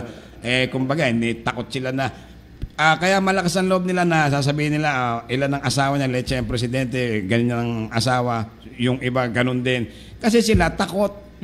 Ayaw, hindi nila kayang panindigan yung kung mabisto sila na doon sa freedom of information na, uy, ikaw pala, banat ka ng banat kay presidente, ikaw pala, 4 pala asawa mo, baka ganun. Pero unfair yun, Sir Nick, kasi we in the executive have been transparent. We have been implementing FOI for almost 2 years already. Yun nga ang isa niyan. Hinihingi po sa amin yung accomplishment report, hiningi po sa amin ang travel itinerary. Hinidisclose po namin yan. So, mahiya naman po sana ang Kongreso tsaka judiciary. Kung may hiya, talagang dapat may hiya. Aprobahan talaga nila yan. Katulad yan, si Presidente gusto ipakita, dahil yan ay campaign, Promise. Ito, pag-upo, executive order, kahit na dito, within executive branch lang, at least sa amin, masimula namin yan. I doubt kung mismo si Senator Grace po, willing siya na mapasa yung version na yan.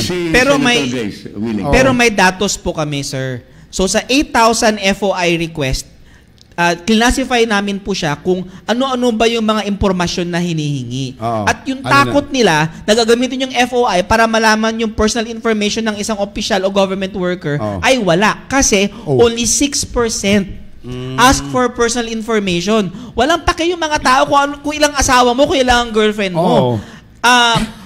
Almost 40% po request for information that are legal documents. Memorandum circulars, batas, resolutions, ordinances, yun po. And then 30% request for research data, sets, statistics. 6% lang ang may Maaaring, kailan nyo ginawa survey nyo? Kasi kung ginawa nyo survey nyo na malayo pa yung election, baka talagang hindi lumabas. Pero ngayon papalapit ang election, palagay ko yung mga darating na, baka puro ganun, ilang ba asawa niya? Baka puro ganun. Baka mamaya, itong November, December, kasi ano na siya, tatakbo na siya. Depende doon sa period kung kailan nyo ginawa yung di ba yung napaka-importante ito sa transparency. Kasi public office is a public trust. That's correct. Kailangan talaga transparent ang tatlong branches of government. Sabi mo nga, ASEC, it is unfair dito sa Executive Department because for 2 years already, you have been exposed na ibibigay ninyo yung mga information tungkol sa sino man na mga opisyal ng Executive Department. Unlike dito sa legislative and the judiciary, wala pa. Saka wala silang dapat ikatakot yan sa freedom of information na yan. Kasi kung itatanim lang nila sa isip nila, ASEC, na yung mga politiko natin o public officials na once na nasa gobyerno ka, public property ka. That's correct. Di ba? Wala ka nang pwedeng itago sa kung talagang gusto nilang hingin, wala ka namang dahilan para hindi ibigay, lalo kung wala ka namang itinatago. That's right. That is the price you pay for being in public service. And ngayon, mas nagiging malinaw kasi na dati, ang politics, kung sabihin nga nila is public service, ngayon, dahil natatakot sila na ibigay yung mga information about doon sa kanila, parang mas lumalakas ngayon yung paniniwala na ang politics nagiging professional, hindi na public service. Ayun nga eh. So, okay. Nakakalungkot. We're also, feeling namin we're also victims of our own success. So, kausap ko po yung isang congressman. Hindi ko na po ipapangalan kung sino siya. So, sinabi namin, Congressman, baka tulungan nyo kami na isulong po yung FOI bill sa Kongreso. Sabi niya, ba't pa kailangan ng FOI bill? Successful na kayo sa executive order ninyo. Ganda-ganda na ng ginagawa nyo, ba't pa kailangan? So, napakalmot ulo ako noon. Sabi siya, doon na lang sa inyo yan, sa executive na lang. Yun na nga po, Sir Nick. Sabi niya, baka ako pa mabiktima niyang sabi ako, kung kayo naging biktima ng success ninyo, ay kami ayaw namin maging biktima ng success namin. ang kasi ng mga kongresista, as if that they're digging their own grave na sila doon na maililibing kapag inaprobahan nila ito. Yan ang apprehension. Pero Sir Rolly, sa akin as an implementer of FOI, it makes us better public servants. Ganito po yun. Ang dami po humihingi ng mga travel itinerary namin bilang mga ASEC noong 2017. At ang dami rin pong mga tinanggal sa pwesto ni PRRD dahil nga madami po silang mga travels. Dinisclose po namin yun. Introspectively, in reflection, sabi ko, mahalaga pala para sa mga tao malaman kung saan ginagastos yung pera nila. At feeling nila extravagant para sa yung government officer pag umiibang bansa. So, dahil I learned from that. So, minake sure ko na pag meron po akong invitations to go overseas this year, 2018, sinisigurado ko po na hindi siya baliwala lang. Kasi it reminds me na, oo nga pala, I'm using government money. So, I'm more careful. So, FOI helps us in government identify what is closest to the heart of the people. Sila yung mga boss natin eh. So sa kanila pala, sensitive pala sila na parang, uy, nagbabayad kami ng buwis. Huwag mo naman gamitin yung buwis na binabayaran namin para mag-shopping ka sa New York o hindi. So hopefully, it makes us better public servants. Tsaka ngayon, hindi naman kayo basta-basta nagkakapag-travel na. Madami kayong mga clearance na dinadaanan. Yes. Diba? Permit bago kayo aprobahan. No? And then after nun, nagre-report pa kayo sa Office of the President na ganito nangyari dun sa travel niya. Di ba? Merong gano'n. Napakadaming napag-usapan natin. Finally, closing ceremony. Ano ang closing statement mo Ano ang pakiramdam mo ngayon dito sa itong FOI bill nito? Bagamat sabi nga nila medyo na-overtake o na-overcome tayo nitong train law. Sa palagay mo ba, babangon ito para makarating sa third and final reading?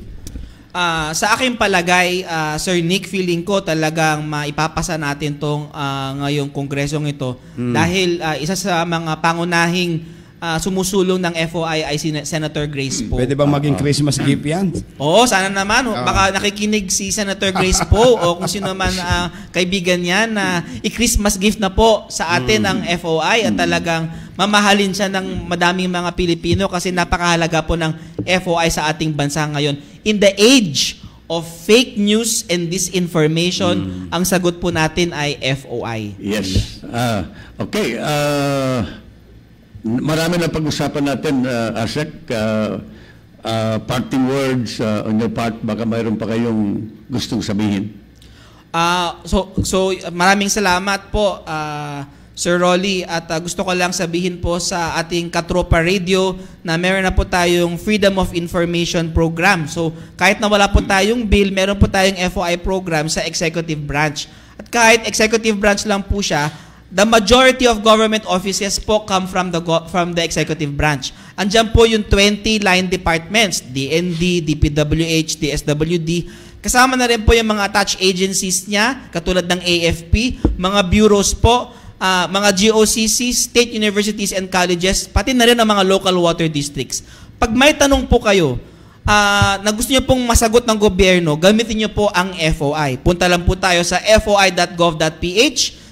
Tanungin nyo lang po kung anong informasyon at within 15 working days po, i-disclose na po yung information sa inyo. So, mahalaga po ang programa pag madami pong nagtatanong. Pag wala po nagtatanong, bale wala na rin po yung ginagawa namin. So, sana po magtanong po kayo sa FOI. Maraming salamat po, Sir Rolly, Sir Nick, sa pag-imbita dito nyo sa inyong programa. So, pwede bang next time, information naman about federalism yung pag-usapan natin dito? Yes, okay lang. No problem. Kami sa PCOO, designate po kami para i-disseminate yung mga information katulad po ng build, train, trabaho, pati na rin po ang federalism.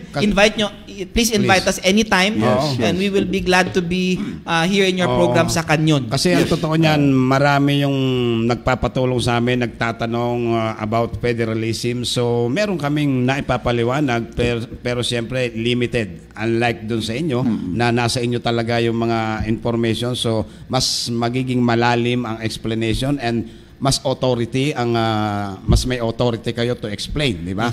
So siguro 'yun ang mas marapati natin kung by next week or ano. Yes. So meron po akong kasamang ASEC na nakatutok po sa federalism. Pero meron silang isinasign, pwede pa tayong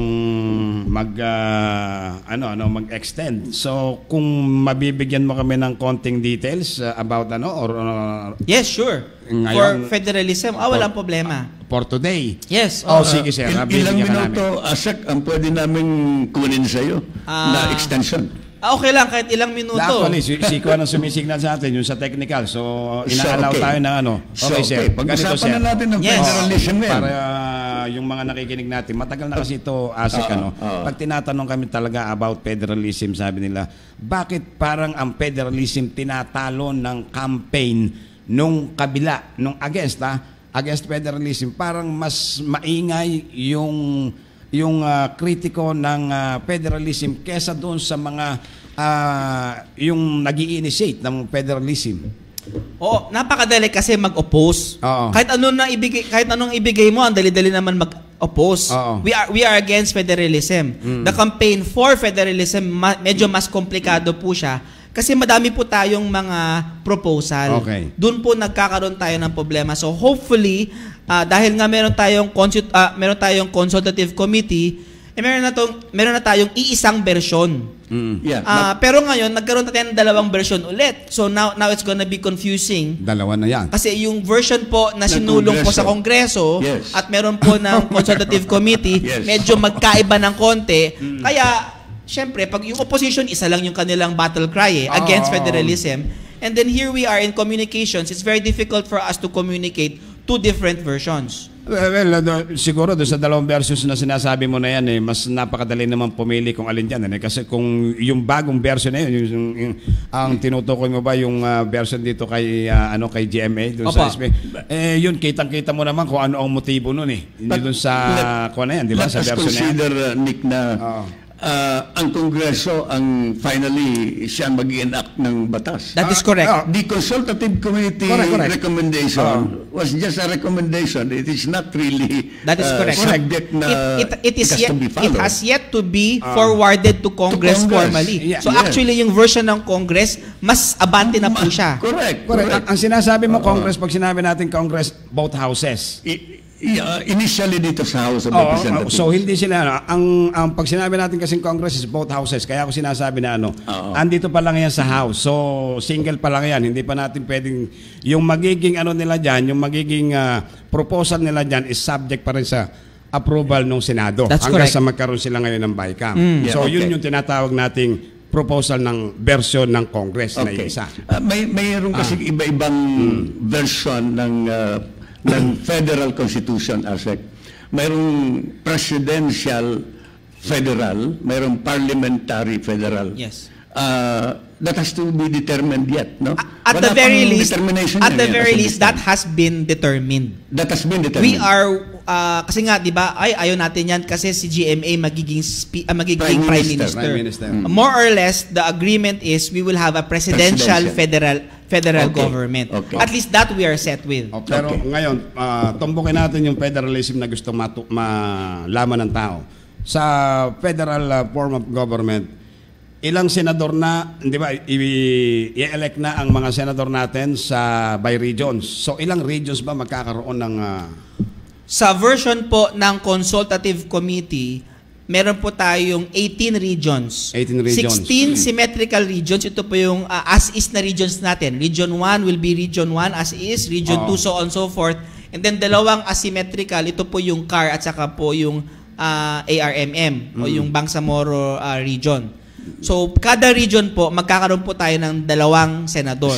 So a total of 18 times 2, 36 senators. We will have 36 senators. So, dalawa sa isang region? Yes. Pero paano magiging election yan?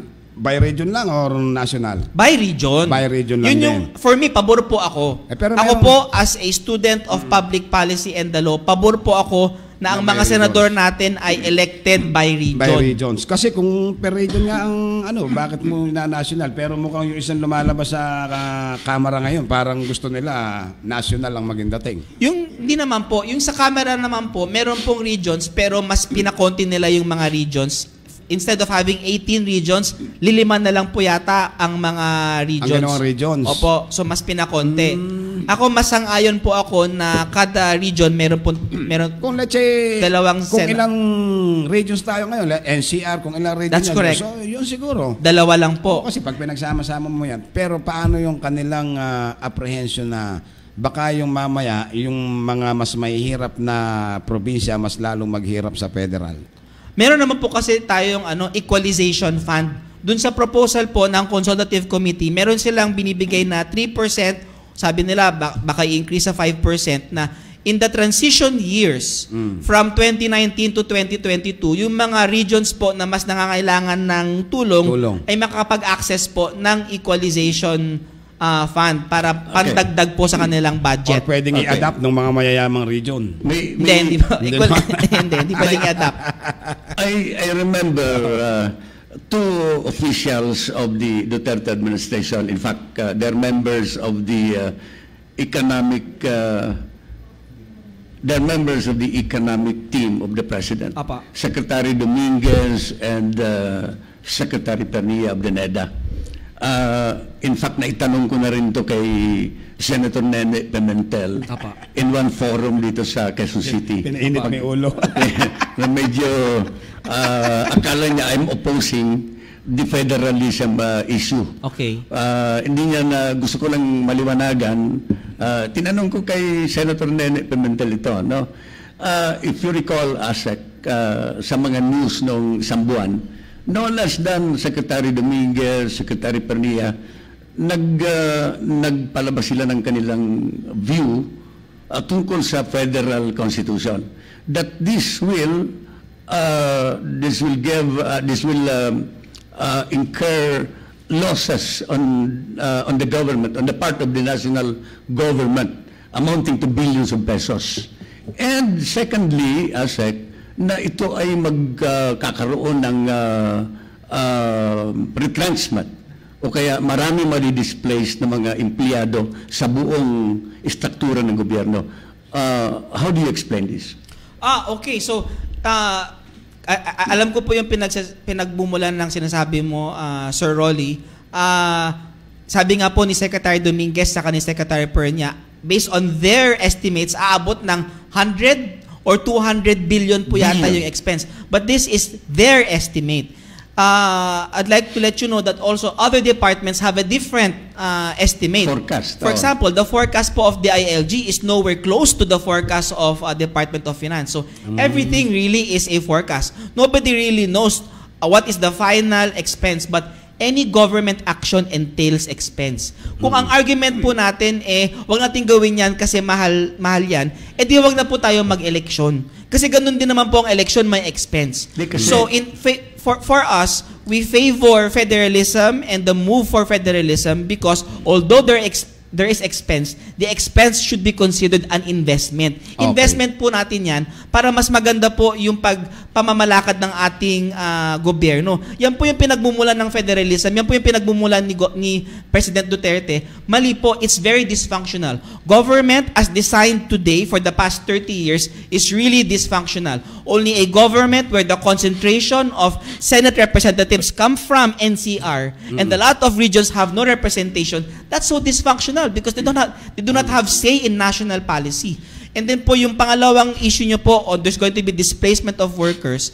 The displacement is not because of out of work, but they will move to the regions. And that is one of the aims of the proposal, is to diffuse at may decongest ang NCR. So, meron po tayong mga tinatawag na NEDA government workers. Isa sa mga magiging devolved na functions ay ang planning and economic development functions. So, may mga tao po tayo talaga na nasa NEDA, yung mga economic development planners natin.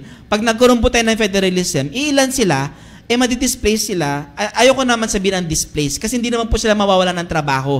Marirelocate lang po sila sa mga regions because now they will make the economic development planning of the particular regions, which I think would be better. Ang sinasabi, follow-up lang Kong, sinasabi ni Dominguez at saka ni Pernia, yung losses on the part of the national government amounting to billions, yung seed money kasi initially under the proposed federal constitution, magkakaroon ng infusion ang national government to the different regions. Yes. Magbibigay ng mga billions of pesos. Yes.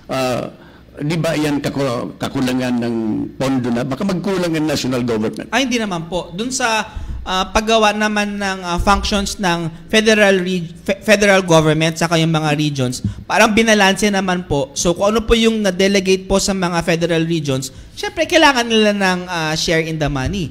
And I think we cannot blame Secretary Dominguez or Secretary Pernia. They're just looking out for the national government as it is. Syempre, they have to take care. But it's a leap of faith nga po. So we have to believe that federalism will work, and it has worked in other countries. So hopefully we can convince Secretary Dominguez and Secretary Pernia. Natural lang po to. I mean, baka sabihin nila, hindi naman pala kayo nagkaka-agree sa gobyerno. It's really natural because all of them have interests to protect. And so our goal, of course, is to get a compromise among all policymakers to make sure that federalism is the way to go. Actually, bahagi yan ng discussion para nga mahukay mo kung ano man yung magiging yung future ba, kung anong kalalabasan yan para nang pagdating natin doon at least planchado lahat. That's correct. So ngayon, paano ang magiging partihan o hatian ng national government at saka ng local government pagdating sa collection ng buwis? Yes, so meron tayong mga, parang ginawa na natin yung guesting for next week, today na po. Ipinextend tayo rin. Mamaya maging very busy ka na. Hindi, okay lang po yan. Tsaka iba rin naman ang perspektibo ng ASEC na naka-assign sa Federalism Comms. Si ASEC Marie Rafael Banaag. So kung nakikinig si Marie ngayon, hello Marie, mag-guest ka daw dito, sabi ni Sir Rolit saka Sir Nick next week. So anyway, going back, madami pong mga tax collection ang ma-devolve po sa local governments. Yan po kasi Mas ang malaki. yan po kasi ang reluctance ng local, yan ang issue ng mga local governments. Parang if they can only talk, ang sasabihin nila, ang dami-dami yung pinapasa na batas na kaming gagawa, wala naman kayong binibigay na pera. Yung karapatan namin na i-share, tagal-tagal pa bago bumaba sa amin. So ngayon, dun sa proposal ng Consultative Committee, may mga bagay-bagay na i-devolve na sa local government. Isa na po dito ang pag-collect ng donors tax saka estate tax. Pag kinolekta na po ng local government, sa kanila na po pupunta. Sinisignal lang tayo doon. Baka daw... last question na lang, sir. Ako din may last question. Last question. Marami pa tayong sanang itatanong. Papalo ko lang sa iyo, Asek. So mas malaki ang sharing ng local. Hindi lumaki na po. Dati kasi sa share 40% lang. Ngayon inakit na mo ng 50%. 50. And then meron pang maliban pa 'yun sa mga taxes na na-devolve sa kanila katulad ng donors tax saka estate tax. Okay. So mas malaki na po yung makokolekta ng region. Ang follow-up ko diyan, paano ngayon yung national treasury natin? Baka hindi natin makayanan yung ating mga obligasyon na pambayad utang dahil baka napunta ron sa local. Hindi pa po kasi yung cash cow po ay yung personal tsaka corporate income tax sa national government pa po.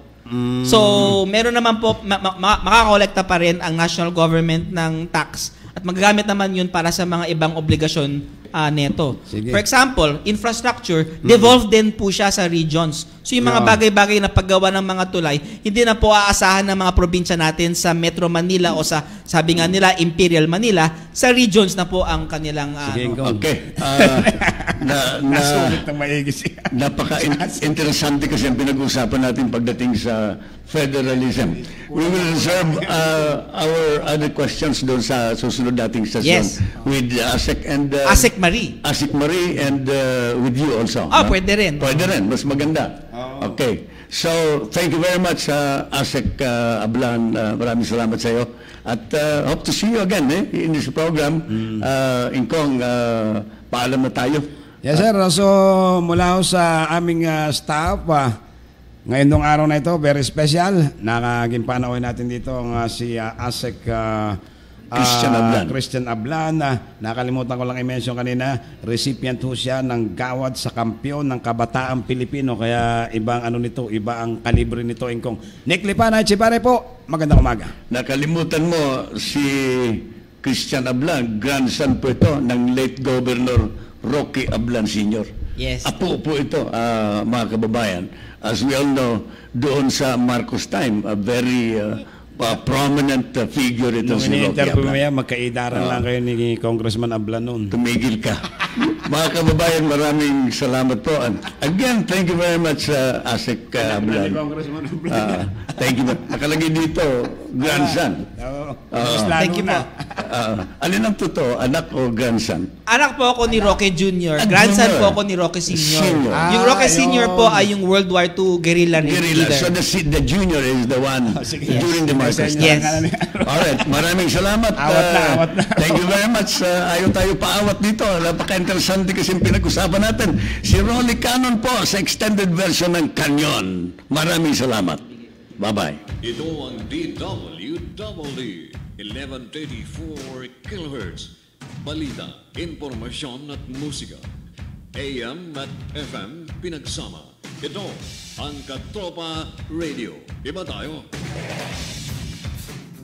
Kayo ay nakatutok sa 1134 kHz. DWDD Katropa Radio. Iba tayo. Kami po ay kasapi ng KBP, Kapisanan ng mga Broadcaster ng Pilipinas.